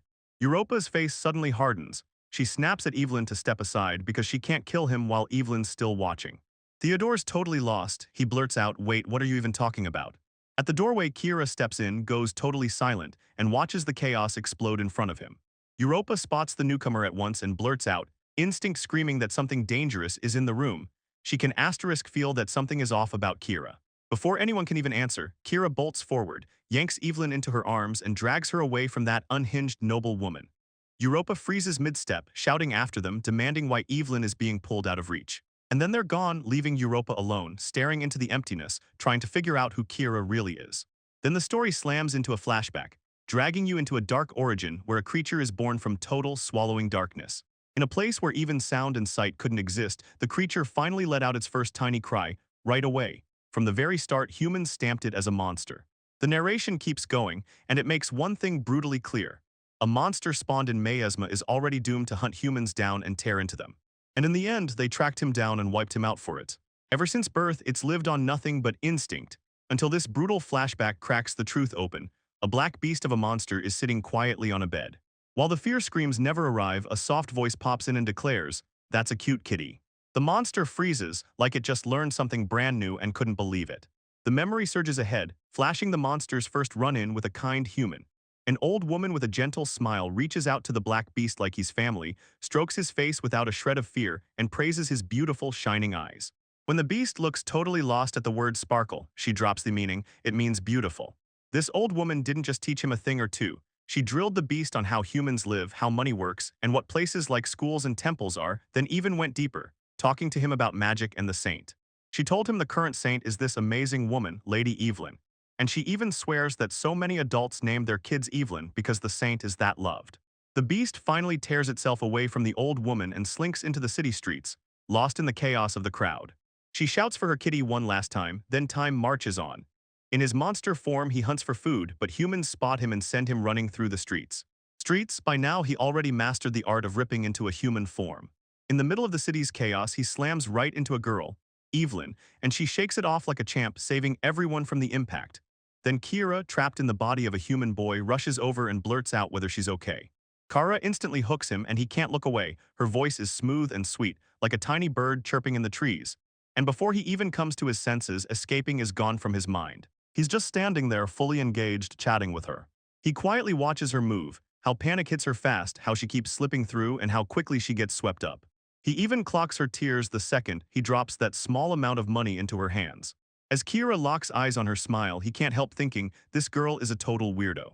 Still, the second she says she needs to earn money, he can't just turn his back, so he pushes back with an offer. Come work with me and we'll make that money together. Evelyn nods right away, agreeing instantly, no hesitation, not even a breath. As soon as he agrees, it hits her. She's missed something huge, so she blurts out, "What's your name?" Kira hesitates, stuck on the one question, what name will he answer to? His mind drifts back to the old woman who once cared for him, and to the way she said his eyes sparkled like something alive. With that memory in his head, he leans toward Evelyn and finally tells her, "My name is Kira." Evelyn flashes a bright smile, declares it's a wonderful name, and joyfully takes it without hesitation. Evelyn clasps her hands tight, glowing with pure joy, then she blurts out that his sparkly, gorgeous eyes leave absolutely no doubt. He has to be named Kira. Kira, and when he looks back on that moment, it hits him. She's a monster, and her smile is way more beautiful than anything his eyes ever could be. After they kept spending time together, it finally hit him. Evelyn wasn't just any girl, she was the saint. He knew she could wipe out the miasma and stitch up wounds, like she did for that man's brother, and that she might even cleanse the whole town, miasma and all. In that exact moment, he felt it. Something inside him snapped into absolute certainty. He thinks that if it were her, he wouldn't care at all about being erased. But she never erased him, so he snaps back to the present in the thick woods. Kira snaps to attention when a man's desperate shouting tears through the trees, calling his name over and over. Kira rockets straight to Kane and blurts out, "Where's Evelyn?" Kane shoots an awkward glance and tells her that if he's talking about the angel lady, she's been standing right there the whole time. Kane jabs a finger at a muddy patch where two arms shoot up from the earth, flailing like they're panicking for air, begging Kira to help. Kira freezes and blurts, "What in the world is that?" And Kane, unshaken, calmly says, "Those are the angel lady's arms." When Kira snaps, "How am I even breathing?" Kane just shrugs and plays it cool, saying that since she's an angel, maybe she's calling with her heart. Then he tells her they split up to hunt the town and look for Kira, and admits she probably got swallowed up in a quagmire on the way. Kira nods like, "Yeah, that checks out," then snatches her hands and yanks her out, grumbling that she's annoying, but she's getting saved all the same. Then she lashes out with a complaint that she's too heavy, and from the mud Evelyn snaps back, yelling that she's not heavy at all, it's the mud bogging her down. Kane asks if he should go get help, but Evelyn explodes, yelling that he's giving up way too fast, while Kira just sighs, stunned at how everything spiraled this badly. Evelyn erupts, yelling that this whole mess is 100% Kira's fault. She says it all happened because he suddenly bolted, and she admits she'd been terrified for him. So when Kira hears that, he goes stone still, completely stunned and blurts out an apology. Right when he's about to spiral, Evelyn clamps onto his wrist and tells him everything's okay. She forgives him. Kira finally stops pretending and blurts out the truth. He's a monster, plain and simple. Evelyn stays cool and answers that she already knew. She explains that her healing magic lets her read memories tied to injuries. So she clocked it ages ago, staring him straight in the eye like she already knew his every move. She tells him it doesn't matter at all because he's saved her again and again. Kira is left totally baffled by her logic. He presses her, saying if she already knows who he is, then surely there's just one right way to handle him. But Evelyn slams the moment shut, saying she doesn't care about any of it. She snaps, Kira is just Kira, because you're my precious friend, nothing else matters. Kira tries to object, stammering like he's not used to being welcomed, but Evelyn won't back down. She hits him with the truth that it's not just her opinion, because Lord Theodore and Kane said the same thing, and she swears Lord Jackson and the others would agree too. When she clocks that he still looks unsure, she presses him. Does he honestly not believe it? Kira mutters that he does trust her, he just won't admit it. Evelyn hammers the point by bringing up Kane's words. Sure, Kane's been attacked by monsters before, but he swore he isn't scared of Kira for a second. And finally Kira gives in, nods, and says he believes her. His face goes stone serious as he finally admits it. Until now, he's been smashing everything and wiping out my asthma wherever it shows up. He looks down and says he was terrified he might have hurt her parents, siblings, or friends in the chaos. Then he straight up tells me he wants to apologize. Evelyn shuts him down on the spot with a bright refusal, swinging her legs as she grins and says she doesn't think anyone like that exists, so he has absolutely nothing to worry about. Kira exhales in relief. He gets it. Then Evelyn suddenly yanks the conversation away from the fact she's still stuck in the mud and brings up Europa, saying Europa tried to hang herself earlier because the guilt of calling Kira a dangerous creature wouldn't let her breathe, and Kara blurts out a confused sound when the truth hits, and Evelyn instantly snaps in to reassure him. Theodore stopped her, revived her, and now she's okay. But reality snaps back at them. Evelyn starts choking on gurgling coughs as her body sinks deeper into the mud, and through a strained voice she admits the horrifying truth. She's starting to feel like her life is on the line. Kura clamps onto her and yanks, trying to free her, while his mind slips into this weird, deep wonder. Like maybe he was born as a monster with a human heart just to truly understand the saint. Until that thought gets obliterated by something far more urgent. She's impossibly heavy, and Evelyn snaps at him, demanding he stop calling her heavy, insisting that Lord Theodore once told her she was light as a feather. Kira shoots back that he was just trying to be polite. Then Evelyn's sinking stops being a fear and turns into reality. Panic hits, so she screams at Kira to save her, yelling that she's really about to die. Right then, a tall, dark-haired man slips in behind them and calmly demands, "So what do you think you're doing?" While the rest of the group just freezes there, staring in stunned silence. Fresh off the road, Prince Aidna steps in, and his eyes lock onto the mud-splattered duo. He blurts out in a rush where Lady Evelyn has been, and explains they tore through the entire town searching for her.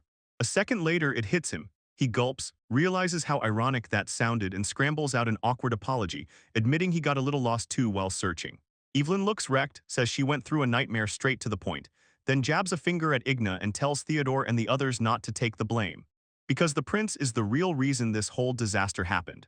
Evelyn starts ranting that she's been trapped in mud for an entire day, and Igna cuts her off on the spot, asking if she isn't ashamed to complain about something that's already over. This man is Prince Igna, Evelyn's former fiancé's younger brother, and unlike him, Igna instantly bought into the truth that she was the saint. Evelyn snaps to it. Igna didn't swing by Semu to save her at all. He's there to snatch up his own fiancée, Lady Europa, and that's when she's forced to admit it.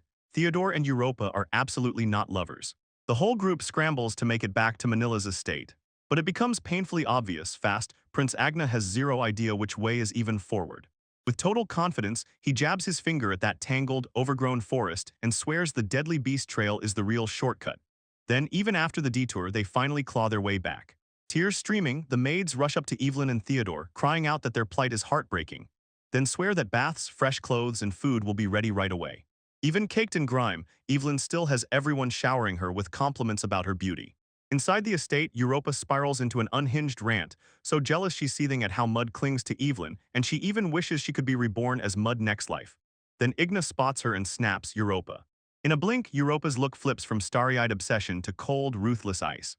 She glares at her fiancé with total disgust, needles him about how princes must get all that free time, then spits out a filthy demand. Live the high life on the country's dime, take a dump, and hit the bed. Igna jolts like he's been punched in the gut, while the rest of the crowd stares on, stunned out of their minds. Igna doesn't just get angry, He flips the whole switch and blows his composure to pieces, screaming at the top of his lungs that she's his ideal woman. He slams down on his knees, flooded with emotion, and brands the moment in his mind as something he'll never forget. Kira clocks the scene and knows it seals his suspicions about Europa, while Evelyn ends up on the floor, totally stunned. Then she blurts that the whole thing is flat-out gross. Kira says this creepy, uneasy feeling is weirdly familiar to someone he knows. Europa glares down at her kneeling fiancé and snaps that he's seriously disgusting. Then, without a single warning, she whirls away and says she couldn't care less. She snatches Kira's hands right away, staring him down with blazing eyes and demanding she apologize for what she did earlier. While Kira squirms in discomfort, yanks back, and insists he honestly doesn't care. Europa rockets toward him, her presence like a blade, and she snaps that she has several. Question, she crowds him, demanding to know what he really has with Lady Evelyn, and Kira squirms, saying it's nothing, but Europa snaps in, spilling the truth. After she heard Kira and Evelyn shared a single room, jealousy kept her wide awake all night. With that chilling smile, she asks Kira what it's like to drift off to sleep, locked onto Evelyn's face and her breathing filling the air. Then Kira's panic explodes and she screams for help. Evelyn immediately throws herself in front of him and flat-out declares that Kira is her very first friend. Europa's face burns red and she totally ignores friend, as her whole world locks onto the fact that Evelyn just called her by name. Then her smile vanishes into something cold. She decides the competition needs to be dealt with, and she straight up bids Kira farewell. Evelyn's frozen solid, confusion and horror crushing her, then she yells, "Dispose, no way," because Kira is precious to her. But it's too late. Europa lunges in and clamps Evelyn in a suffocating bear hug. As Evelyn fights for air, Europa swirls in bliss, raving that she's finally being embraced by Evelyn and insisting that reincarnating as mud is totally real if you just want it hard enough. Theodore finally snaps into action. He grabs his cousin, shoves her away, and yells that they're heading straight to the hospital right now because it's not too late to fix whatever's wrong with her. Chaos explodes. Theodore yanks a screaming Europa away by sheer force. Evelyn freezes in terror and can't move, and behind them Prince Igna drops to his knees, sobbing while he reverently worships the ground. As the disaster spirals out of control, Evelyn's face goes stone-white, and she blurts that she can't believe this country is run by complete lunatics. Beside her, Kira just nods, calm as ever. Evelyn can only let out a heavy sigh, wondering if this mess is even truly over yet. Later, the group crowds around the table, finally cooled off, at least on the surface, while Prince Agni stares into the chaos and marvels at how unbelievably astonishing it all is. Evelyn was the real saint all along. Then, with a smug grin, he whips around to Theodore and needles him for being totally oblivious, smugly pointing out that Theodore had been breathing free right beside her the whole time. The Vedor shrugs off the jab, but then flips the script. He points out Europa is still stuck in that same mud-stained dress from last night, and Europa waves it off like it's nothing, saying not to worry because she already changed her underwear. The Vedor snaps back that it misses the whole point. She's still filthy from head to toe. Europa grips her filthy dress tight and blurts out, "This isn't just ordinary mud." That mud legally got transferred from Lady Evelyn's body to hers, turning it into a national treasure. And when she vows she'll never wear clean clothes again, Theodore looks absolutely drained. Evelyn rushes to apologize to the kid she'd sworn was Cain for her earlier lie. Then the child in the hat yanks it off fast and coolly admits she'd been lying too. She's not a boy. She snaps that the angel lady isn't an angel at all, and Evelyn admits she never knew that. Then Theodore jumps in fast, clearing everything up and saying, "That kid is Karen." She claims she's just naturally timid, and the whole reason she started cross-dressing is because she couldn't stop admiring her older brother. Theodore himself had to say it. Evelyn froze, then slowly snapped the truth into place. Kane Kun was actually Karen-chan. Theodore threw in one more twist, explaining that he and Karen have different mothers, so their family setup gets complicated, but the two of them still get along great.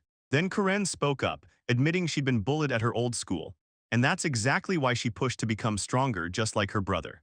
Then out of nowhere, Europa cuts into the conversation and drops a bombshell. She was the original top pick to become Prince Az's fiancée. Evelyn is left completely stunned as everyone casually dumps their life stories. And then Prince Ignat steps in and gushes in excruciating detail about how he fell for Europa in a canola field, only for Prince Oz to slam the engagement shut, since he was freaked out by Europa wanting to live between the saint's shoe and foot. Evelyn and Kyra just freeze, staring in silent horror as the non-stop information keeps raining down. Prince Aina probably has to gush that Evelyn's visible disgust is the best gift he could ever ask for, and that just proves how badly warped his mind is. At the end of her rope, Evelyn snaps and screams for everyone to stop piling info on her, panicking as she desperately calls out for Kyra to save her. Theodore shoots back with a rushed apology, because he took forever to lay out everything the right way. Evelyn leans in and demands why Igna is even in Sim, and Igna doesn't hesitate. He came only to snatch back his fiancée, Europa, because she's all that's been haunting his thoughts. Theodore then chimes in that knights from the royal capital are hunting Evelyn like he's shocked, yet feels deep down he already knew it. Somehow he just forgot. God Theodore then says he gets it perfectly, because his own head is totally drowned in thoughts of Lady Evelyn. Agnes bristles at the insult like it's a slap in the face. Then, done with it, she yanks herself to her feet, declares she's heading back to the royal capital, and orders Europa to come with her. Europa wastes no time. She slams him down with a hard, instant refusal. Ignan starts sweating and yelps that he went through all of this for nothing, but Europa shuts him down cold, telling him he's totally got the situation wrong. Europa blurts out that she only came to Sem because Lord Jackson demanded she heal Theodore's injuries, and she had zero plans to ever lay eyes on Igna. To drive the point home, she smashes the prince clear across the room, then leans over him and snaps that it's ridiculous he even showed up, without an invitation. She adds with brutal confidence that she'd rather spend her whole life breathing in Evelyn's sighs than waste a single second on someone as dull as him. Then just like that, she swivels toward Evelyn and with terrifying calm, asks the single question that kicked off the whole story. What brought the saint to Sem in the first place? Evelyn suddenly realizes she still hasn't told Theodore or Karen about her exile. She starts laying out everything about the royal family, and as her words spill out, the air in the room turns icy cold. When she's done with Europa, she just locks eyes ahead, lifeless, and blurts that they should kill Prince Theodore the very first thing. Theodore answers instantly, no hesitation. They nod, calling it the right move. Then Kira snaps into action and tells them Prince Igna, sprawled on the floor, is still royal, and Europa brushes it off, blows up in rage, and hammers out that she can't ever forgive him. You realize she's talking about the first prince. She rips him apart for breaking off his engagement to Evelyn a year ago, and then she turns to Theodore, shaking with guilt, because she swears she failed to kill him back then. She finally confessed she's been running death rituals and lobbing curses from her territory just to finish the job. Theodora's stomach drops when she realizes she's not joking, she's dead serious about all of it, and it horrifies her completely. Then Kira clocks that Europa's talking way too much and is seconds from blowing her cover, so he cuts in loud with a wildly exaggerated cough just to shut her down. Europa totally misses the hint, then blushes hard and says with a grin that it's such a perfect cough she wants to use it as her alarm sound. And when Evelyn realizes this talk has to hit something real, she stays calm, then drops a total bombshell on everyone. She's weighing whether to dive back into the Great Temple for a while. Theodore snaps into panic and blurts out, "Why would you ever run back to the very people who framed you and banished you?" Evelyn admits the exile was brutal, then nods along with what the first prince said. Her powers have definitely started to fade, and she isn't 100% sure how strong she is right now, but purifying this town. That part was effortless. She tells them the real reason she trekked so far. She feared miasma would flare up and makes it clear. A saint's job isn't to guard one town, it's to protect the whole country. Theodore shrugs and says that even if he'd gone to the Great Temple, he still wouldn't have been able to spot Evelyn. Karen casually admits it. She didn't even need the injury as a real reason, she just used Theodore's pain as her ticket out the door. She lets it slip about the new Saint Mary, saying that girl can barely pull off more than healing a tiny hangnail. Karen tries to play it down, saying even healing a hangnail is impressive, but Theodore glares at her like she's completely lost, like she just set the bar on the floor. After piecing it all together, Theodore realizes Evelyn isn't just anxious. She's terrified that the miasma will spread across the whole country. With the new saint proving useless, Evelyn finally admits it's exactly why she's desperate to rush back to the royal capital. And Theodore immediately shuts her down cold, staring her down and insisting she can't go. Kira jumps in without hesitation, backing Theodore, and making it crystal clear she's against it too. He tells Evelyn to walk away from those people, because it was them who cast her out and they're the ones who should pay the price. Evelyn thanks him for worrying, then tells him it's not going to be that easy. She argues that besides the first prince and Mary, everyone else is innocent, until Mary slips up and fails in her role. That miasma won't stay put, it'll spread fast, and it'll be ordinary people who pay the price. Europa steps forward with a bold proposal. She's officially Prince Agnes's fiancée, and she bluntly calls him out for doing absolutely nothing. Then she steps in immediately and volunteers to scout the royal capital for Evelyn. She admits that breaking into the Great Temple won't be easy, but she insists they can't just sit back. They need to scope the whole situation first. Theodore nods and vows to personally check how dangerous it really is before they even think about calling Evelyn back to the capital. Theodore's face tightens as he locks eyes with Evelyn, staring her down like he means business. He says that if he decides the situation is even a tiny bit dangerous, he'll keep her safe by locking her inside the mansion if he has to. Evelyn shakes it off and calls him out for being dramatic, but Theodore stays stone-cold serious, swearing every single word is the truth. Kira adds that trying to lock Evelyn up could actually backfire, hard, putting everyone in real danger. Evelyn shrugs off the warning and lunges into a hug with Kira, thanking him for worrying, while Kira strains to peel her off, shouting that she's anointing. With that unsettling, pleased grin locked on her face, Europa finally decides the plan is officially set. Theodore confirms he and Igna will head to the royal capital to dig up intel. But Europa leans in with a chilling grin. She's going to keep a razor-sharp eye on the moment she can strike and murder the first prince. Evelyn beams at Europa, then flashes a dazzling smile to thank her. The sight crushes Europa without mercy. Her mind instantly fizzles and shorts out. Before she can finish a poetic line about how that cuteness burns her, she suddenly chokes out a weird scream, then drops backward and faints right there on the spot. The whole room explodes into panic the second she slams the floor. Prince Agnes jolts awake on the ground, realizing she'd knocked him out earlier, and his stomach drops when he sees Europa lying unconscious beside him.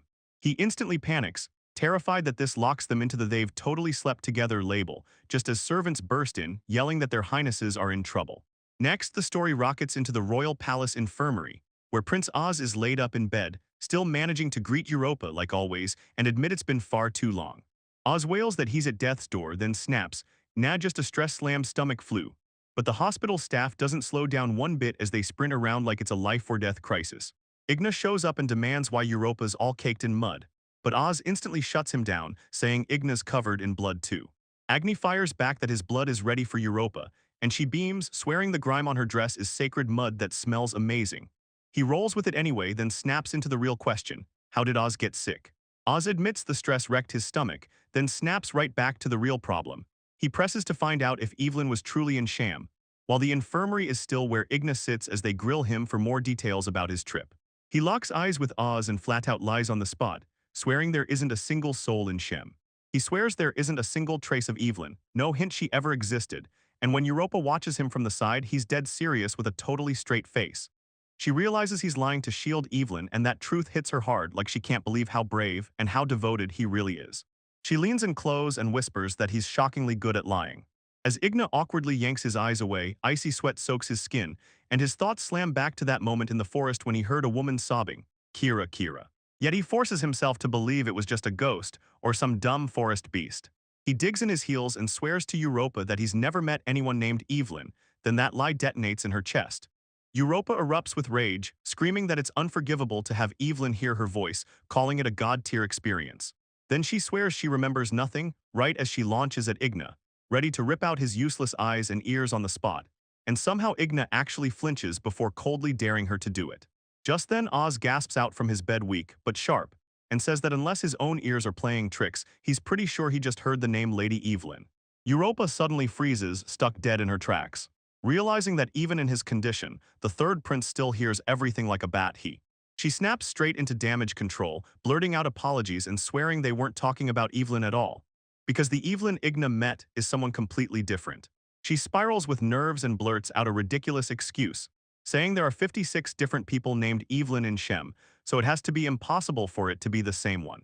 Saint Europa keeps dumping more fabrication, saying this other Evelyn is an adorable lady with long white fur, so soft and squishy that she makes a unique Kira just break down crying. Oz deadpans that she's obviously talking about a dog. Switching gears, Igna declares he's going straight for the Great Temple. Oz tells him to stay out. Ordinary people aren't allowed inside and they'll get turned away on the spot. But Igna fires back that with the search for Evelyn still running, he and the royal guard can slip in and out without a problem. They finally step into the Great Temple, and wow, everything's already falling apart. A priest yanks at Europa's hand and flinches, first blurting that it's filthy. The second he lifts his eyes, his mind flashes her as Lady Evelyn.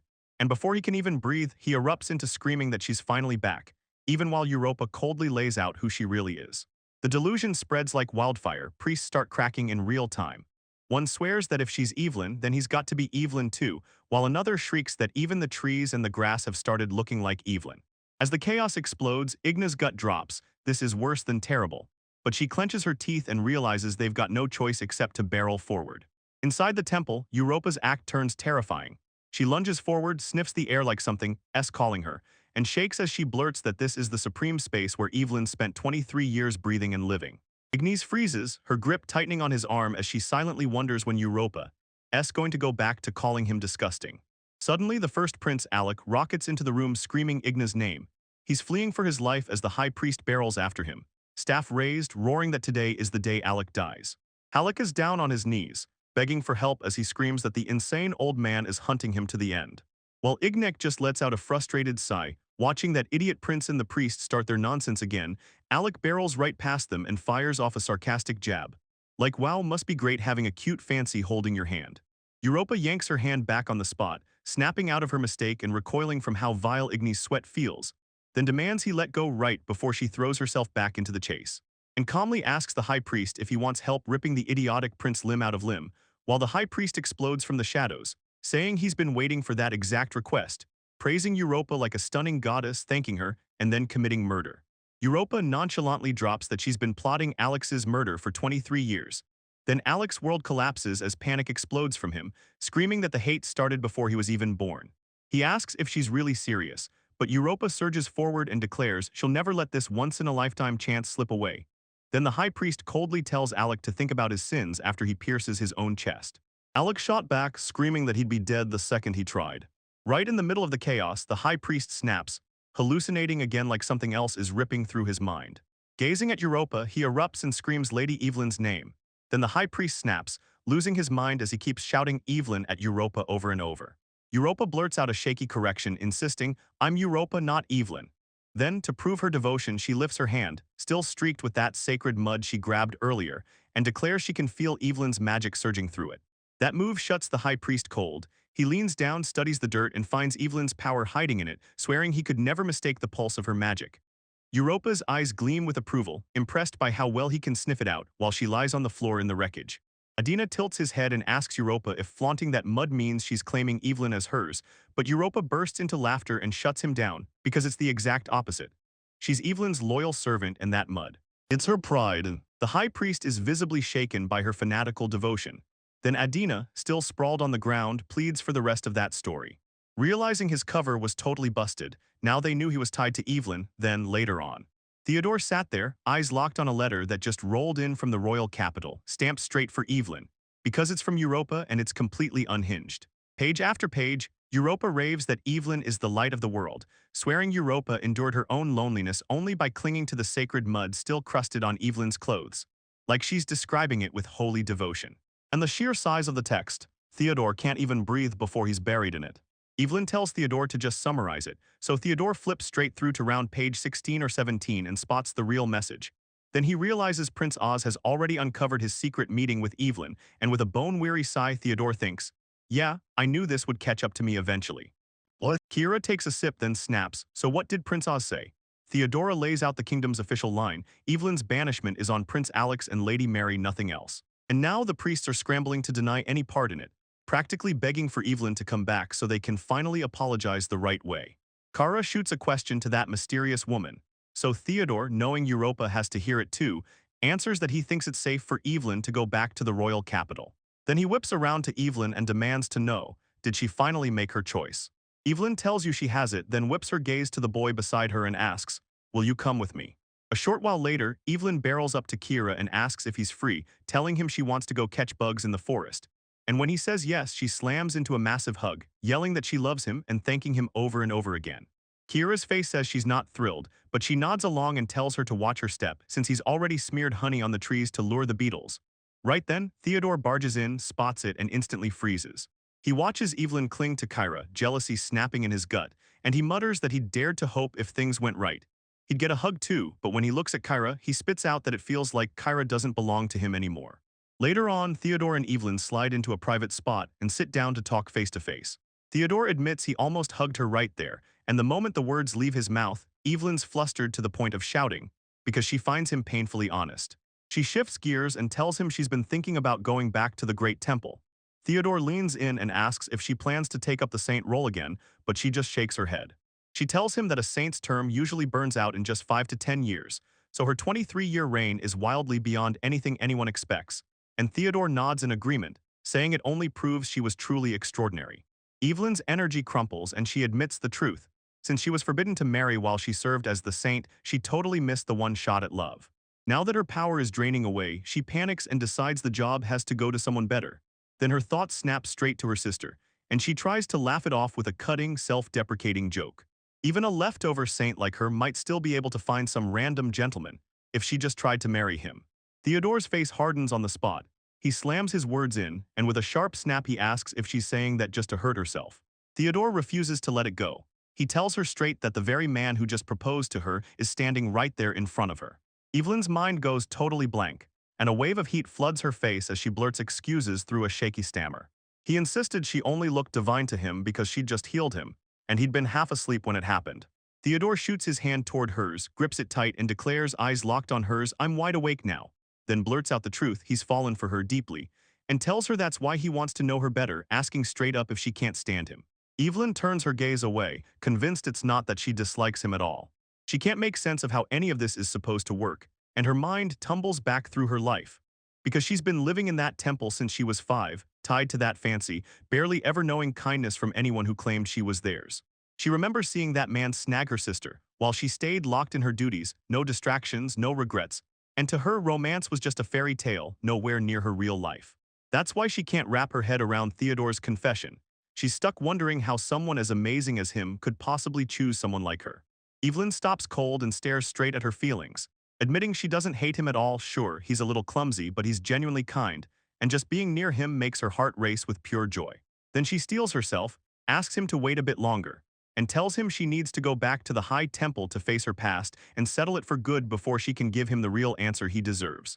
Theodore flashes a soft smile and says he gets it, promising he'll wait no matter how long it takes. Then he closes the distance, begs for her forgiveness, and admits there's one last thing he has to say.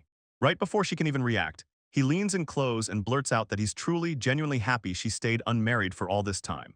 Evelyn goes completely still, eyes wide in disbelief. Then she fires back at once, demanding how he can toss something like that out so casually. Theodore just smirks and basically says, if you hadn't stayed single, we'd never have crossed paths like this.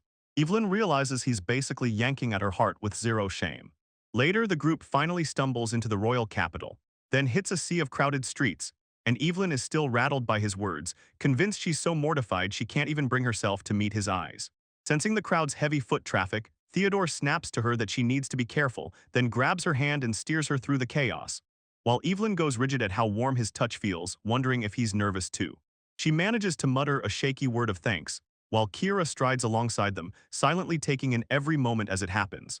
The trio hits the town like a spotlight, people gawk, whispers start flying, and the crowd can't stop talking about the handsome man, the stunning woman, and the adorable boy strolling along while they hold hands. Evelyn frets under the stairs, sweating like crazy over whether they're a happy family or tangled in some messy love triangle. But she still shoots Kira a calming look and swears it's just to stop them from getting split up. Finally, they burst into the church, and Evelyn jabs her finger toward the front, saying Lady Europa is right there. Without any warning, chaos erupts. Priests start screaming that they have to save the high priest right now. The high priest spots Evelyn at once and blurts out to her, delighted like he can't believe his eyes. But just as he's about to reach her, his own overeager subordinates come barreling in, and he's instantly trampled in the chaos. The whole scene erupts into a deadly stampede, and Theodore yanks Evelyn out of danger before she can get hurt. The high priest collapses face first on the floor, staring like he's seconds away from dying. He wheezes out a dramatic goodbye, talking like Evelyn's the last miracle he'll ever get to witness, and Evelyn crumples with emotion, convinced she'll never see him again. Out of nowhere, the old man explodes into a shout about resurrection, and bam, he rockets back to life on absurd levels of energy. He immediately starts poking and prodding Evelyn's face, desperate to prove she's real and not a hallucination. Then when he finally knows she's there, he crumples and breaks down in tears. He floods the moment with worry, blurting out whether she's safe and whether she's eaten. Right then, he snaps into lecture mode. Evelyn snaps back hard, calling him out for acting like everyone else needs to be careful, even as she warns that with his age, he's the one who should be terrified of those dangerous stairs. The emotional reunion rages on. Evelyn sobs and swears she really thought everyone was dead, right there in front of her. The high priest can finally breathe, he survived. But Kira's fuse finally blows, the boy snaps and demands they shut up, stop yelling, and quit the nonsense. Instead of getting upset, Evelyn just stares at him with heart swirling in her eyes, thinking it's downright unbearable how cute he looks when he's angry, and how bold she is about showing him she loves him. The whole scene gets even weirder when the priests and nuns in the background start blushing and asking if they can get smacked too. Like the entire temple is packed with off-the-wall freaks. The high priest brushes them off and proudly boasts that Evelyn is his precious grandchild, his heart set on spoiling her non-stop. Then he clocks Theodore and instant jealousy flares. He snaps, wondering if Theodore's just trying to play Evelyn's boyfriend. Theodore shrugs off the old man's jealousy and bluntly tells Evelyn to stick right by him, because her safety depends on it. Theodora pushes it even farther. He locks eyes with the high priest and admits it openly, refusing to deny the truth, because all he wants is to become the closest person to Evelyn. When they ask Theodore if it means he's in love with her, he answers bluntly, she's the only one he can't stop thinking about. Then the high priest erupts into a horrified scream. While Theodore yanks Evelyn close and swears he'll protect her no matter what, Evelyn's body goes rigid. She's terrified. Because she's sure this whole nightmare only started when Theodore baited the old man, and right then Europa finally steps in. He told everyone to chill out, and insisted Theodore's so-called impeachment trial could wait. Once inside the church, Theodore shoots Europa a question. Are they really about to put him on trial? Europa shrugs and explains that Evelyn is basically a worldwide idol, so everyone's overprotective of her. Evelyn tries to brush it off, swearing she's only a former saint, but before she can even get the words out, a voice slices through the darkness, shouting her name like it's calling her fate. Theodore shoots in front of her on instinct, barking that a shady guy is closing in, and Evelyn instantly feels it too. She lunges to stop him because she knows exactly who it is. The tension snaps the moment the mysterious figure is revealed as Prince Alex, but then the shocking truth hits. He's shirtless, wrapped in bandages and clearly beaten up, and he rushes to apologize to Evelyn, admitting he's been lost in deep self-reflection, while Theodore remains trapped in his wheelchair. Panic surges inside him. He can't wrap his head around how the prince is half, but the real fear crushes him. He's terrified they'll separate him from Evelyn. Evelyn stays icy calm and calls the first prince by name as she speaks. That one small thing shatters him, and Alex explodes into tears. Mucus dripped down his face as he blurted out how thrilled he was to hear someone say his name again. He tried to cover it with a fake laugh, but it was clear he was emotionally unraveling. Alex finally steadies himself, strikes a dramatic pose, and loudly proclaims his name to the high priest, loud enough for the whole room to realize exactly who he is. Then he wastes no time, straight to the point, asking if Mary really is still a saint now that Miasma has shown up in Semu. Evelyn answers without sugarcoating it. Mary's locked in a dungeon, chained up for fraud. And instead of blowing up, Alex just stays ice calm and accepts the truth. Saying he'd probably slaughter anyone who tried to rip him from power, he forces himself to look calm. But the high priest snaps and crumples into tears, begging Evelyn's forgiveness for ever letting her get exiled, while Alex awkwardly scrambles to find a way to connect with him. Calling himself a tiny water flea and blurting out that he loves Evelyn. What a wild, off-the-wall confession that somehow makes the whole moment even more absurd.